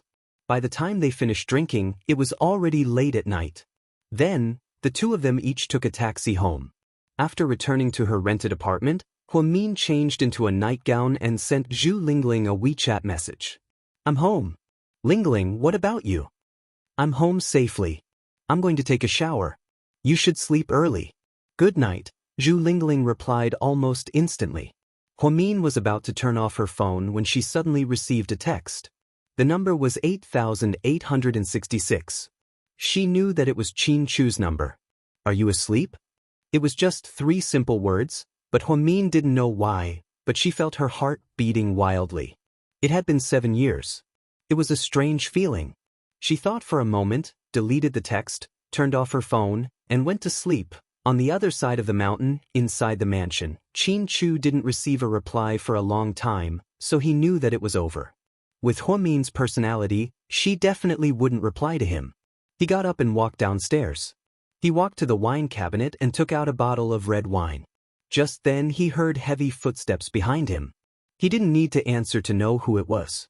Chu, come here for a moment. I have something to ask you. Qin Yumin had not been sleeping well recently. In the middle of the night he heard some noise downstairs and walked out. As expected, his son was still awake. Qin Chu calmly poured a glass of red wine, then walked to the living room and sat down on the sofa. He lowered his head and gently shook the red wine glass. His navy blue nightgown accentuated his beautiful face. His eyes were downcast, and his slender fingers were tapping on the glass of red wine. Any woman who saw this scene would have fallen for him. Qin Yumin looked at his son and felt a sense of unfamiliarity. I heard that you rejected the green space proposal in today's meeting. That's right, he answered simply. But Qin Yumin was slightly angered. I don't. Nonsense, is doing business all based on one's preferences? If that was the case, GK would have gone bankrupt a long time ago. Chu, I trust you, that's why I'm putting GK in your hands. You can't be so willful. I have my principles. If you don't trust me, you can do it yourself. You know that I've never been interested in the boring position of GK's president. Qin Yumin was speechless. After a while, Qin Chu suddenly raised his head. His eyes flashed as he asked, Dad, do you still remember the bet we made 7 years ago? Upon hearing this, Qin Yumin was slightly surprised, but he didn't say anything else. 7 years ago, he made a bet with his son. That bet was very important. What are you trying to say? Qin Yumin frowned as he looked at Qin Chu. Nothing, I'm just reminding you that I've done what I promised you. As for you, shouldn't you fulfill your promise? Upon hearing this, Qin Yumin's expression became more and more unsightly. In the end, he only said one thing, I don't care what you do, but I want a 15% commission for GK's performance this quarter. Otherwise, the Greenland case will be reopened, and you will be demoted. Don't think that I won't do anything to you just because you're my son. After saying this, Qin Yumin swung his arm and left. It was obvious that he was very angry. He didn't mention the promise he made 7 years ago, but Qin Chu knew that his father understood what he meant. As for GK's performance, he thought that he could achieve a 15% increase with his eyes closed. It was such a simple task, so he didn't know why his father was so confident about it. At 5:30 a.m., Qin Chu was woken up by loud noises. A middle-aged man in a black suit was standing at the door. Behind him were 8 armed SWAT officers. Dr. Qin, sorry to disturb you. This is an emergency, and we really need you right now. The Qin couple didn't know what to do, but Qin Chu's expression was calm. Wait a second, let me change. Then, he put his hands in his pockets and went upstairs. After Qin Chu left, Lady Qin asked with a pale face and a trembling voice, Yumin, did our son piss off someone important? Chapter 23. Huamin didn't sleep well last night, so he woke up with dark circles under his eyes. He made congee and 2 egg pancakes and brought them to 4th People's Hospital. Luckily, he had a night shift today, so he was free during the day. Although he was tired, he couldn't delay Jixin's classes. Mom, I brought you breakfast. Take it out, I'm not eating. Yang Meirong was still throwing a tantrum. If you don't have an appetite, you can eat less. It's really good. I made it myself, so it's clean and hygienic. I'll put it here. Then Huamin put the breakfast on the table, tidied up the room, and left. After Huamin left, Yang Meirong glanced at the breakfast on the table, and her stomach grumbled. She looked at the door and saw that Huamin wasn't back yet, so she immediately picked up the breakfast and started eating. Although Yang Meirong had a bad temper, she wasn't a bad person. It wasn't that she didn't like her daughter, but her husband Jingda's accidental death had caused a knot in her heart. In the doctor's office, Doctor, is my mother getting better? Huamin asked worriedly. She's obviously getting better, and can be discharged in a few days. But after that, she needs to continue taking blood pressure medication. Okay, thank you. Hearing that his mother was fine, Huamin finally let out a sigh of relief. But the hospitalization fee isn't enough. You can pay for it, the doctor reminded him. Huamin was a little surprised. Didn't she just pay 7,000 yuan the other day? It was only a few days, and it was already gone. That day, she overspent her credit card, and with Jixin's living expenses, she didn't have much money left. If it was before, he might have been able to borrow some from Ning Ziyuan. However, in the current situation, there was no hope. She had no choice but to call Zhu Lingling. Zhu Lingling immediately transferred 10,000 yuan to her bank account. Lingling, thank you. She sent her a WeChat message, a little embarrassed. Don't be silly. Tell me if it's not enough. Auntie, quality is more important. Don't worry. Zhu Lingling's reply warmed Huamin's heart. She felt that it was worth it to befriend her. In fact, after her stepfather's car accident, the Qin family had offered to pay a large sum of money, but they had refused. He insisted that the driver who caused the accident pay with his life. In the end, he had no choice but to be convicted of driving under the influence of alcohol and served 5 years in prison. However, they did not receive a single cent in compensation. Now, 7 years had passed, and the culprit had long been released from prison. But her uncle Jing was buried in the North Hill Public Cemetery, never to wake up again. Therefore, no matter how her mother treated her or how much she hated her, she could understand. Because in these 7 years, she could not forgive herself either. "Mom, I'm working the night shift today, so I'll be leaving soon. Have a good rest. I'll order lunch and dinner for you, and Jixin will come to see you tomorrow." Scram. Yang Meirong's expression was still unfriendly. Huamin then took a bus to the first hospital. When she arrived at the hospital, she looked at her watch. There were still 40 minutes before work, so she changed into her nurse's uniform and went to the ophthalmology building. She still wanted to try to get back together with Ning Ziyuan. After all, they had been together for 3 years. Even if there was no love, there was still family. When Huamin arrived, the door was unlocked. She was just about to knock when she heard a coquettish voice from inside. "Dr. Ning, you're so annoying. You're messing up my hair." Chapter 24. "It's okay, I'll comb it for you later. Come, let me give you a kiss." Huamin could tell that it was He-Man and Ning Ziyuan's voices. No wonder he was in such a hurry to move out, so this was the reason. She smirked, put down her hand that was about to knock on the door, and turned around to leave. "Huamin, why aren't you coming in?" Another doctor from the ophthalmology department happened to bump into her at the door. "It's okay, I have something to do." Just then, the two people inside heard them clearly. He-Man immediately got up from Ning Ziyuan's arms and fixed her collar and hair. Dr. Zhu from the ophthalmology department came in at the same time. He glanced at He-Man, and then said to Ning Ziyuan, "I just saw your fiancé." "Oh really?" Ning Ziyuan answered nonchalantly. "Are you guys okay? Aren't you getting married?" "We're not." "No way." Dr. Zhu was surprised. "That kind of woman, huh? I don't want her." After speaking, Ning Ziyuan got up, buttoned his white coat, and walked out. He-Man carefully followed him out. Seeing this, Dr. Zhu shook his head helplessly. Young people these days really treated relationships like child's play. What kind of world was this? "Dr. Ning, you and Huamin really broke up? What do you think?" That's great, so people won't call me a homewrecker. When are you going to announce our relationship at the hospital?"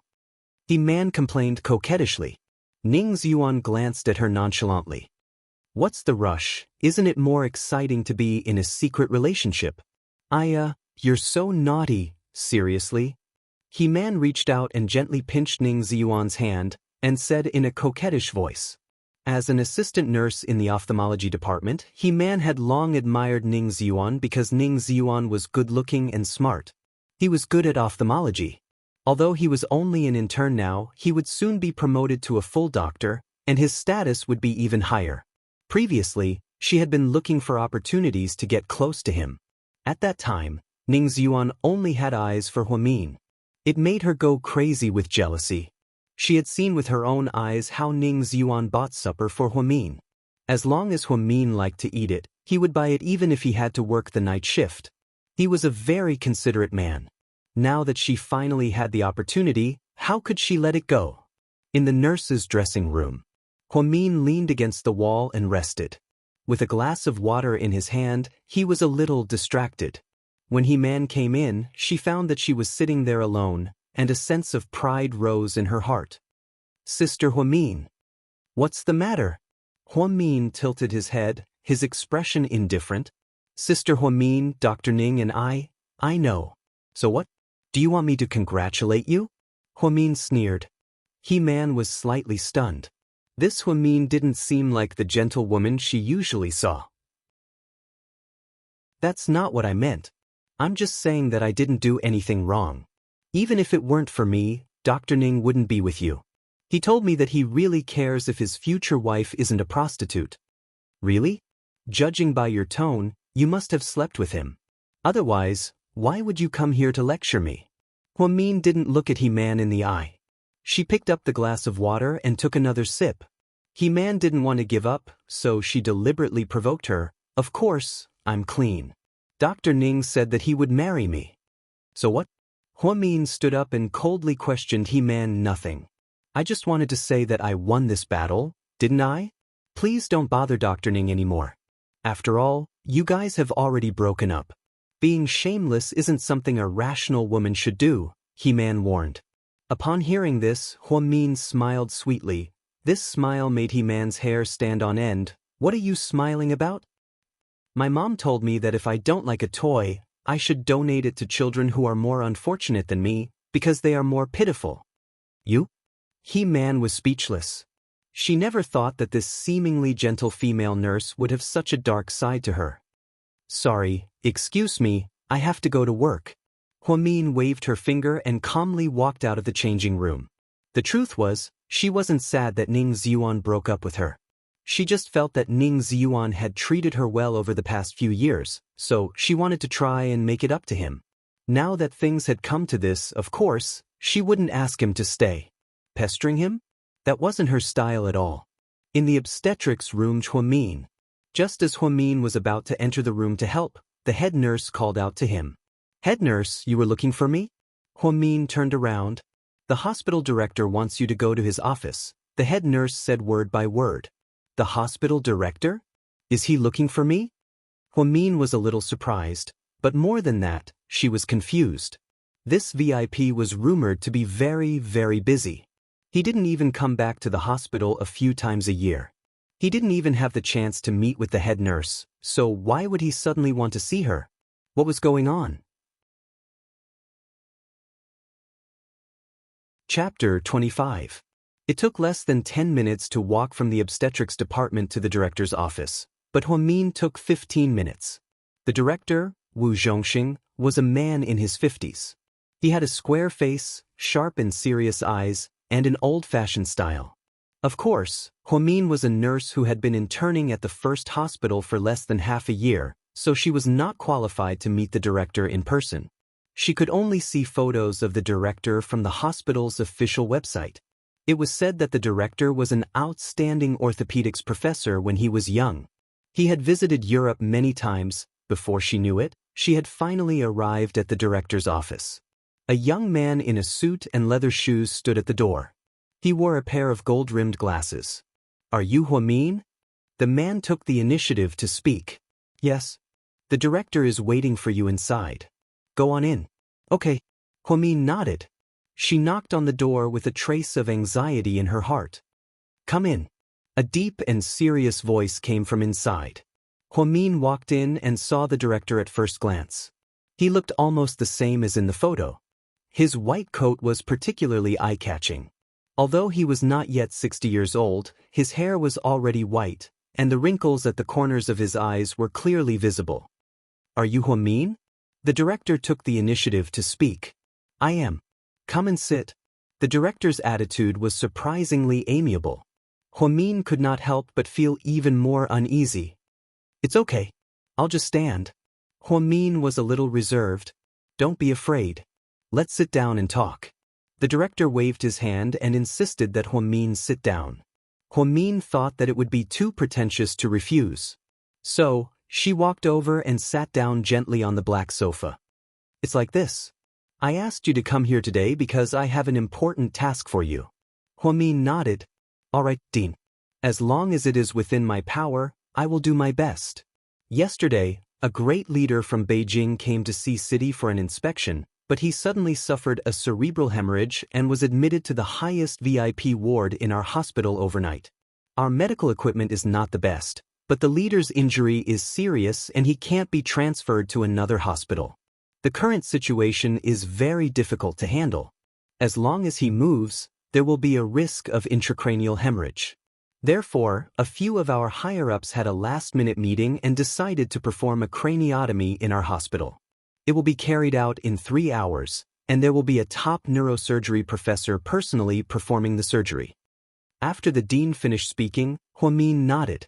She also understood that this matter was indeed very urgent. Moreover, since he was from the capital, his official rank should be extremely high. No wonder the dean valued him so much. "Dean, is there anything I can help with?" "What you need to do is to assist in this surgery as an assistant nurse." After hearing this, Huamin immediately rejected. "Dean, how can I do that? I am an assistant nurse in the obstetrics department. I know nothing about neurosurgery. Also, for such an important surgery, you should let the head nurse do it. You shouldn't use an intern nurse like me. I think you should have seen my resume. I am not a graduate of a famous school. I am just an advanced nursing graduate from an ordinary medical school in our city." "I know all this," the dean replied in a serious tone. "Since you know all this, then letting me do it is really not a wise decision," Huamin said frankly. Chapter 26. "Huamin, you don't have to say any more. The decision has been made, so just do it. Think of it as a mission given to you by the hospital. Once the operation is completed and the leader recovers, I will reward and commend everyone who participated in the operation." Unexpectedly, Huamin shook her head and stood up. "Director, I don't want any commendations or rewards. I just don't think I'm up to the task. I'm sorry, but I can't accept it." "You're such a stubborn child." The director sounded helpless. "Director, I'm just being realistic. This surgery is too important. If it were to deliver a baby, I might be able to help. But if it's a brain surgery, I'm afraid I'll cause trouble. You should find someone else." After speaking, Huamin stood up and was about to leave. She was not going to take on this hot potato.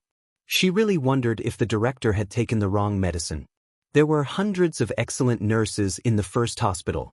Why did he choose her, an intern nurse, and an obstetrician, to be his assistant? It was ridiculous. Just as Huamin was about to open the door, the director's voice sounded again. "Huamin, actually, it's not my idea to use you as an assistant. The special consultant for this surgery personally asked for you." "The special consultant asked for me?" Huamin turned around in disbelief. "That's right. The special consultant has a strange temper and is very difficult to hire. We finally managed to convince him to perform the surgery, but he only has one request. He wants you to be the assistant nurse. Otherwise, he won't perform the surgery. You know that a life is at stake. The leader is still in our hospital. If anything happens to him, not only you and me, but the entire hospital can't bear the responsibility." "But I don't know any special consultant. Did he get my name wrong? Is there a nurse with the same name as me in our hospital?" Huamin was dumbfounded. "You're the only one called Huamin. I won't get it wrong." "But..." Huamin seemed to be in a difficult position. "Huamin, stop with the but. We don't have time to waste. The surgery will be carried out in 3 hours. You have to enter the operating theater in an hour to clean it up and have a meeting with the other chief surgeons." "Principal, Huamin, this is an order. You must accept it." President Wu was anxious. His face darkened and his attitude was firm. Huamin remained silent. If she were to resign at this time, wouldn't it be too unkind? However, if the operation failed and the leader died, would he still be able to survive? Huamin really wanted to cry, but no tears came out. She just knew that the dean suddenly looked for her for nothing good. "All right, I agree." After a few seconds of silence, Huamin nodded in agreement. President Wu finally let out a sigh of relief. "That's great. You can go out and get ready now. You'll enter the VIP operating theater on the top floor in an hour." Huamin nodded. After walking out of the director's office, Huamin's emotions were extremely complicated. When she returned to the OB/GYN department, the head nurse and a few nurses were already waiting for her. "Huamin, the dean called me and briefly explained the situation. Hurry up and get changed and disinfected. I'll send someone to escort you to the operating theater on the top floor." "Head nurse, it's okay. I can go by myself." Huamin wasn't used to receiving special treatment. "How can that be? This is a big deal. You have to perform well." "Sister Huamin, how are you so lucky? I heard that the special professor personally asked for you. I don't know what's going on either. The professor isn't your friend, right? How come we don't get lucky? The nurses asked all at once. I don't know any professors, Huamin denied. Alright, that's enough. Hurry up and get ready. Huamin, I have something to remind you. It's a good thing that the dean thinks highly of you, but if you mess up this time, it won't be as simple as getting fired. You know how important this patient is, right? The head nurse's words were sharp. Huamin nodded slightly. I know. If I fail, I might even lose my life. After she said this, the faces of the nurses all changed. Do you still think that Huamin is lucky? Does anyone want to go in her place? The head nurse questioned them with an unpleasant expression. Chapter 27. After Huamin changed, she rejected the nurses from the same department and walked up to the top floor of the VIP lounge alone. On the way there, she thought that if the surgery failed, she might not even have the chance to see her family. She took out her phone and called her mother. It rang for a long time, but no one picked up. Obviously, she didn't want to talk to her. Huamin sighed and called her brother, Jing Jixin. Sis? Jing Jixin's young voice came from the other end. Jixin, are you in class? No, I don't have class today. I'm doing some research in the library. What's up, sis? Oh, it's nothing. I'm a little busy today, so I might not be able to go to Fourth People's Hospital. If you have time, don't forget to take care of Mom. I know, I'll go as soon as I'm done. I'll buy Mom dinner on the way. Okay. Huamin looked like she had a lot on her mind. Sis, I'll hang up now. Jixin, if I'm busy, I might not be able to take care of you guys. Take care of Mom for me. Got it, sis? With that, Jing Jixin hung up. Huamin picked up her phone and found Ning Ziyuan's name. She didn't think it was necessary to call him. Instead, she called Zhu Lingling. However, her phone was turned off. She was obviously on the phone. Huamin put away her phone, took a deep breath, and didn't think about it anymore. She opened the door and walked into the waiting room next to the OR. A man in his 30s took the initiative to speak. Are you Huamin? I am. I'm Song Heng, a neurosurgery assistant. You can call me Little Song. Huamin greeted him. These are the names and information of today's surgery staff. Take a look. Little Song handed over a folder. Huamin slowly opened it. Assistant Surgeon, Wang Qi, male, 47 years old, authoritative neurosurgery specialist, PhD from Beijing Medical University. Assistant Surgeon, Huang Xiaoning, female, 43 years old, authoritative neurosurgery specialist, PhD from Oakland University. Anesthesiologist, Fang Su, male, 42 years old, special class anesthesiologist, medical doctor from Osaka Medical College in Japan. Assistant Nurse, Song Heng, 35 years old, neurosurgery assistant nurse, master's degree in Singapore University School of Medicine. Assistant Nurse, Huamin, 24 years old, assistant nurse in obstetrics, graduated from Sea City Medical College with a major in nursing. Compared to the previous few resumes, Huamin felt like he was about to be beaten to a pulp. Since there were so many hidden talents here, why did they have to risk their lives with an obstetrics intern nurse?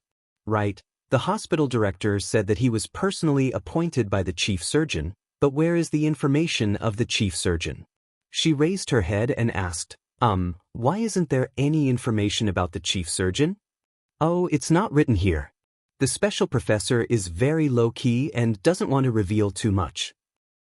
I only heard that he is a very young man and is a postdoc at Harvard Medical School. Harvard? Medical School? Postdoc? Huamin was completely shocked. How could there be such a big shot in a third-tier city like theirs? Why hadn't he heard of it before? All right, you have to have some confidence. We will definitely succeed. Song Heng smiled. I hope so. Huamin also smiled. At this moment, the door to the waiting room was pushed open and 4 doctors in white coats walked in. When Huamin saw the person at the back, he felt like his brain was about to short circuits. That person was Qin Chu, right? Chapter 28. Hello everyone, I'm the chief surgeon for this operation. I'm going to hold a pre-operation meeting for everyone. Please listen carefully and be clear about your responsibilities. I don't want any mistakes in this operation. In other words, this operation is a gamble with all of our lives. We can only succeed, not fail. Do you understand? Understood. The others respected him very much. Only Huamin was in a daze. He did not have time to answer. After Qin Chu entered the room, he did not even look at Huamin. He just picked up the thick stack of documents in his hands and began to introduce the patient's condition. Time is precious, so I'll keep it short. The patient has secondary intracranial hemorrhage. Most of the time, it's caused by intracranial hemorrhage in the clinical ventricles. For example, the putamen hemorrhage entered the lateral ventricle between the head of the caudate nucleus and the internal capsule, the medial thalamus hemorrhage entered the third ventricle, and the pons hemorrhage entered the fourth ventricle. We'll use different treatment methods according to the situation. During the operation, to relieve the patient's intracranial pressure, I'll first expand the lateral ventricle and the frontal horn to allow the cerebrospinal fluid to flow out. Then, I'll puncture the intracranial hematoma with a needle and use biochemical enzyme technology to liquefy the hematoma. During the operation, there may be unexpected situations, such as a sudden increase in the patient's blood pressure or a rupture of the intracranial cerebral blood vessels. Therefore, we must make all the necessary precautions in advance. Do you understand? After Qin Chu finished speaking, he looked around and asked in a cold voice. Everyone answered succinctly, "Let's go." Then, Qin Chu took the lead and walked into the operating room next door. Huamin, pay attention. Did you hear what Professor Qin said just now? I know. In the face of Xiao Song's reminder, Huamin tried his best to stay calm. After everyone went in, Qin Chu looked back at the anesthesiologist. Let's start. Perform general anesthesia. Yes. Huamin, go and put the catheter in the patient. I'll give him an infusion and put on an oxygen mask, Xiao Song said softly. Huamin nodded. He picked up the catheter and walked to the bedside. Suddenly, someone called him. Huamin. He suddenly called her name. Yes, she responded reflexively. Go and give the patient an infusion. Bring an oxygen mask, Qin Chu ordered. Huamin was just about to say that Little Song was doing it. However, she heard Qin Chu say to Little Song, go and insert the catheter for the patient. Yes, Dr. Qin. Xiao Song didn't dare to disobey the order and immediately switched tasks with Huamin. Huamin suddenly had an idea as he looked at the old man in his 60s lying on the bed. Just now, did Qin Chu deliberately change the mission for them? Was he trying to stop her from inserting the catheter into the patient's body?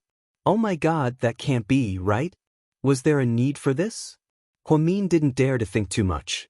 She just followed Qin Chu's instructions. She actually had a lot of questions in her heart. After Qin Chu returned to China, it was said that he was now the CEO of GK Empire. But why did he study abroad for a few years? Why did he do a postdoc at Harvard Medical School? Why didn't he become a doctor after graduation? Why did he become a CEO? What a weirdo. Could it be because back then? Huamin, pay attention to the patient's blood pressure and pulse. I'm going to open the patient's skull now. Keep me updated. The entire operation was extremely tense. Perhaps everyone knew the importance of this operation, so they didn't dare to slack off. The operation took a total of 8 hours. Huamin was exhausted and weak in the end. She didn't remember anything. She only remembered Qin Chu's professional jargon as he instructed her: curved forceps, bone ground glass, hemostatic forceps, three-pronged plowing hook, scalp clamp, meningeal forceps, nerve stripping, nerve retractor, etc. Her head was about to explode. She had been in the obstetrics department for the past 6 months, and most of the surgeries she saw were C-sections. Compared to neurosurgery, a cesarean section was as simple as laying eggs. This was a truly technical surgery. Finally, the operation was completed. The moment the surgical light was turned off, Huamin sneaked a glance at Qin Chu and found that his forehead was covered in sweat. The operation was a success. Thank you for your hard work, Dr. Qin. The 2 assistant chief surgeons were very pleased. Qin Chu didn't say much. He only nodded, took off his gloves, and walked out of the operating theater. Little Song and a few other nurses immediately transferred the patient to the ICU for observation. The chief surgeons could finally rest. When Qin Chu walked out, Huang Min followed behind him. She walked very slowly. She was actually avoiding him. She didn't want to have any direct contact with Qin Chu. At this moment, Qin Chu's phone rang. He stopped in his tracks and picked up the call. Huang Min seized the opportunity and immediately walked more than 10 meters. Then, she stopped in a water room. She picked up a disposable paper cup and poured herself a glass of water. She gulped down a few cups of water in a row. Then, she poured a glass of water and planned to take it home. Just as she was about to turn around and leave, she saw Qin Chu walking in. The two of them happened to meet face to face. The moment Qin Chu saw her, his gaze changed slightly. Chapter 29. Huang Min felt a bit awkward, so he stood up to leave. "Mia," he called out. Perhaps Huang Min was too nervous, but when she turned around, her hand trembled, and the cup of boiling water fell to the ground. It was the beginning of summer, and Huang Min was wearing a pair of thin shoes. If a cup of boiling water fell on them, they would probably turn into pig trotters. She didn't have time to think as she watched the cup fall. At this time, a pair of big hands suddenly reached over and caught the disposable paper cup steadily and accurately. Due to the momentum of the cup falling, a lot of boiling water splashed out, and Qin Chu's hand and the web between his thumb and forefinger immediately turned red. "Here's a cup." Qin Chu stood up without a change in his expression and handed the cup to her. "How's your hand?" Huang Min asked nervously. "It's fine." "What do you mean it's fine?" "It's all red. Come and rinse it with cold water." Huang Min grabbed the cup from Qin Chu's hand and threw it into the trash can. Then, she dragged him by the sleeve to the water dispenser, turned on the cold water, and rinsed his scalded left hand. Qin Chu didn't say anything and just let Huang Min do it. If he wasn't mistaken, when he was scalded, Huang Min's eyes were filled with nervousness. At this thought, Qin Chu smirked proudly. "Does it still hurt?" Huang Min looked up and asked. Qin Chu shook his head. Then, Huang Min realized that she was still holding onto his hand. To avoid awkwardness, she immediately let go. Go back and buy a tube of burn ointment from the pharmacy and apply it," Huang Min reminded her. "It's fine." His voice was deep and magnetic. "If that's the case, I'll leave first." Huang Min was actually very afraid of facing Qin Chu alone.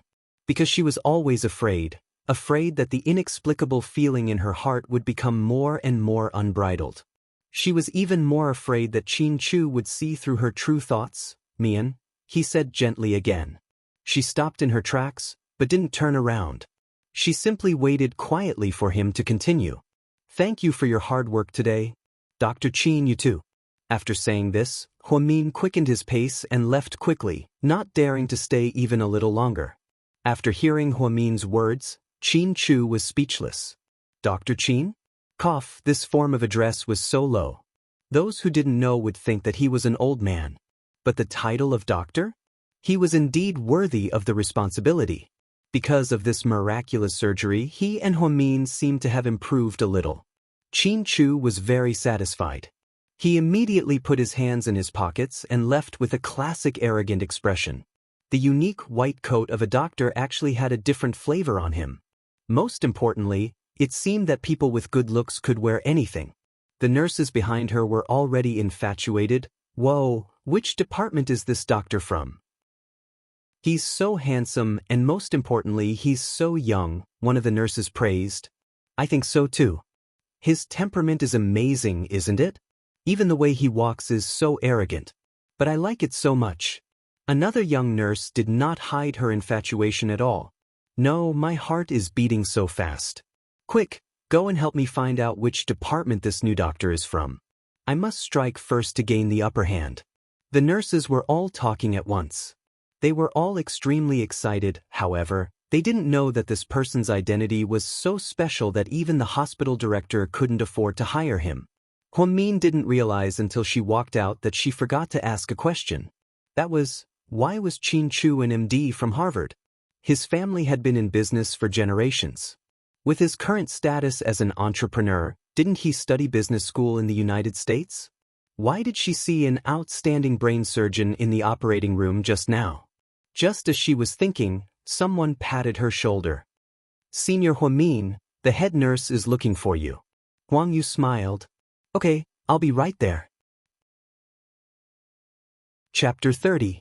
Inside the head nurse's office. When Huamin entered the office, he saw the head nurse, Su Yan, talking on the phone. When she saw Huamin enter, she said a few more words before hanging up. She nodded at Huamin and said, "Take a seat first." Yes, head nurse. Su Yan was a famous head nurse in the OB/GYN department.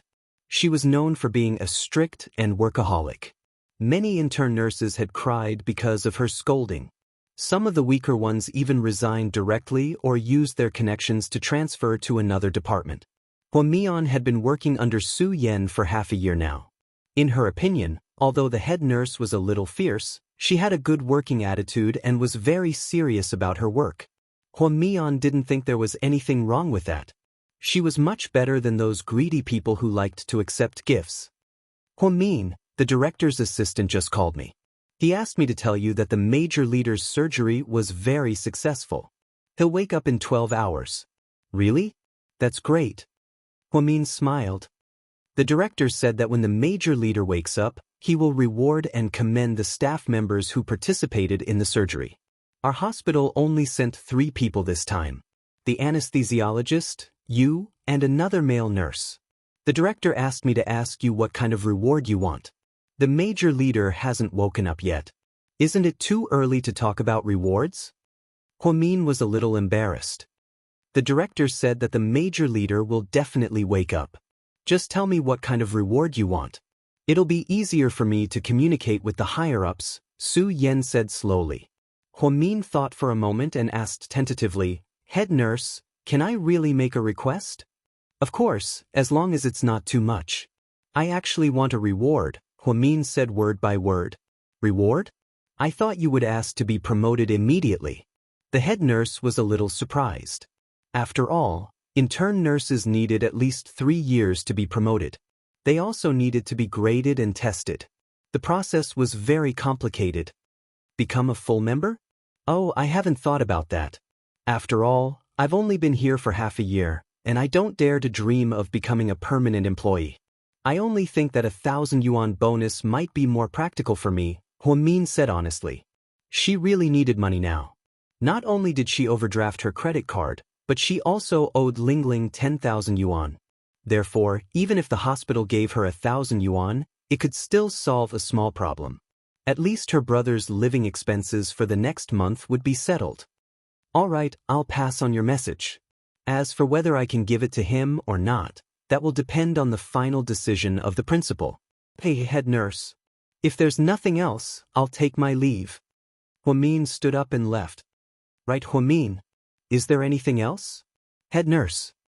Huamian turned around. I heard that the chief surgeon this time is a very good neurosurgeon. Even his assistant is a well-known professor in the country. Is he very young? The head nurse asked a little embarrassedly. Actually, the head nurse didn't mean anything else. She was just curious. She heard that the chief surgeon this time was a specially hired Harvard professor, but she didn't have the chance to meet him. She could only ask Huamin to satisfy her curiosity. After 3 seconds of silence, Huamin bit her lip and replied, "Yes, he's very young." She didn't know why, but when she talked about Qin Chu, she felt a sense of pride in her heart. After Qin Chu's surgery, although the principal repeatedly asked him to stay for dinner, Qin Chu refused. It was really boring to eat with a stern-looking and boring old man whom he didn't know. Moreover, it wasn't the principal who invited him for the surgery this time. If it was the principal who invited him, he might not have agreed. After walking out of the hospital, Qin Chu was just about to call the group's driver to pick him up when he suddenly saw a black Jaguar slowly stop in front of him. The window slowly rolled down. A young man inside took off his sunglasses and looked at him in surprise. Qin Chu. Chapter 31. Long time no see, Qin Chu greeted calmly after seeing the man inside. Damn, it really is you. Why didn't you tell me you were coming back?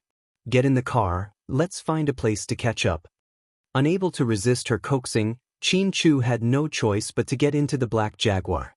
The owner of the Jaguar was Qin Chu's childhood friend, Gao Ran. As soon as he got into the car, Qin Chu's phone rang. "You don't have to pick me up, I have something to do and will be back later. Just leave the documents I need to sign in my office and cancel all my appointments this afternoon. That's all." Then he quickly hung up. "You're back at GK?" Gao Ran asked with a smile. "Yeah." "How long has it been?"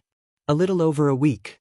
Gao Ran slapped his forehead. "Fuck, if it weren't for my goddamn supervisor forcing me to study in another city, I would have heard about your return from the news.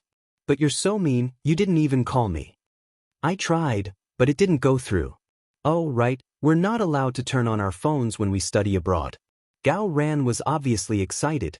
Half an hour later, the two sat down at an elegant tea house. The private room was decorated in an antique style and was very charming. Gao Ran looked at Qin Chu across from him and exclaimed, "How long has it been since we last met?" 7 or 8 years. 7 years exactly, Qin Chu replied. "Time flies. You were just a kid before you left the country, and now you're the president of GK. Huh. Aren't you the same? 7 years ago, you were a thug who loved to fight. Now, you're the captain of the criminal police department. What a contrast," Qin Chu said as he picked up his teacup. "Don't mention it. My dad said that my grandfather was a police officer, and so is he. In my generation, I don't care if I don't get married or have kids, but I have to be a police officer. Otherwise, he won't acknowledge me as his son." "A police family is not bad," Qin Chu said indifferently. "Bullshit, I don't want to be a police officer at all. The salary isn't much, and there's a lot of trouble. If I can't complete the task, I'll be criticized. Do you think it's easy for me to become the captain of the criminal police? 2 years ago, during an anti-terrorist operation, I was shot twice in the abdomen and almost died." Gao Ran lifted his shirt to show Qin Chu. "All right, one is bound to have good fortune after surviving a great disaster. Get lost. Don't make sarcastic remarks. I'd rather we switch positions. You can be the captain of the criminal police, and I'll be the president." "Huh.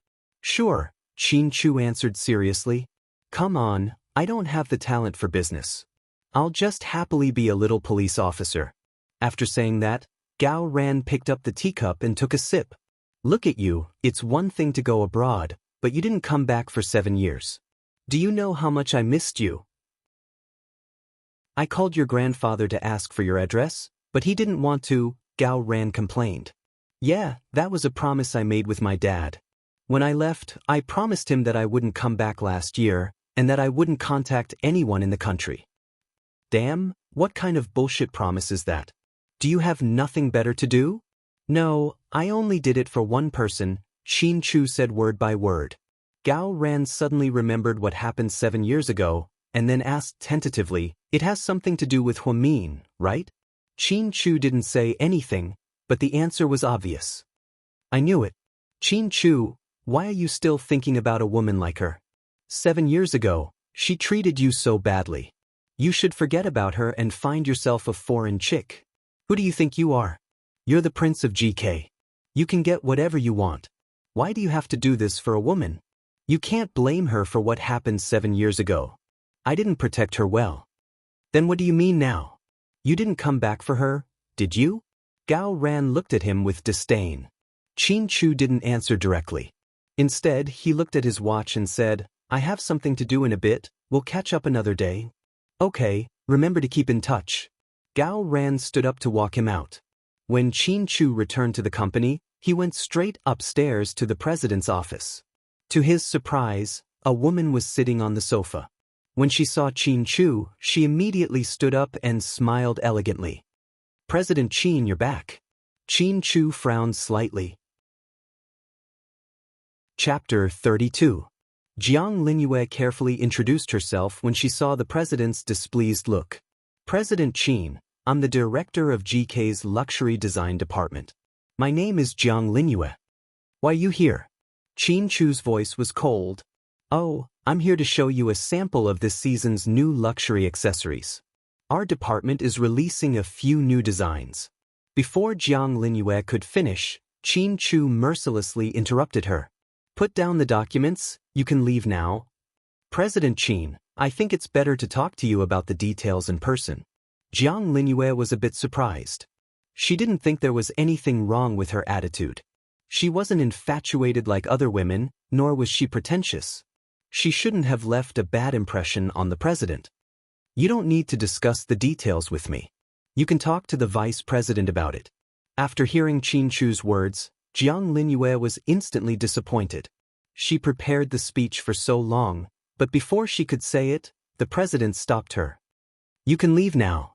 Qin Chu asked her to leave. Yes, President Qin. Jiang Linyue picked up the documents. Although she didn't want to, she had to leave. Before she left, she didn't forget to look back. Qin Chu took off his jacket and leaned over his desk. Just this scene alone was enough to make anyone's heart flutter. When she first came to work at GK, she only had one goal, and that was to know that the young master of GK would eventually become the head of the company. As long as she could see him at the company every day, she would feel happy. After Jiang Linyue left, Qin Chu pressed an internal call. President Qin, what's up? Assistant Yang walked in respectfully. Have someone clean up my office immediately. Also, don't let anyone in. Tell everyone who wants to talk to me to come to the small conference room. Yes, President Qin.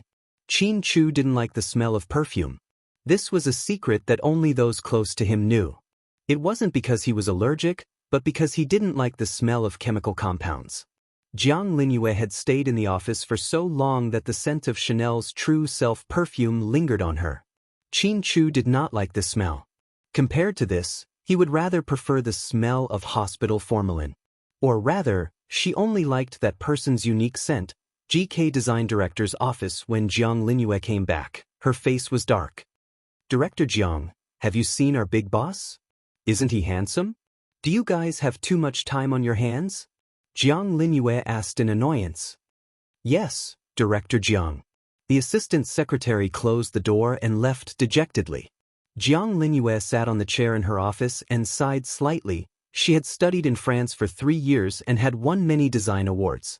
Many famous foreign companies had sent her invitations. However, she insisted on coming back to China, came to Sea City, and joined GK. No one knew that she only did it because she liked Qin Chu. She had been working at GK for almost 2 years, and the young president had just returned to China, so she couldn't wait any longer.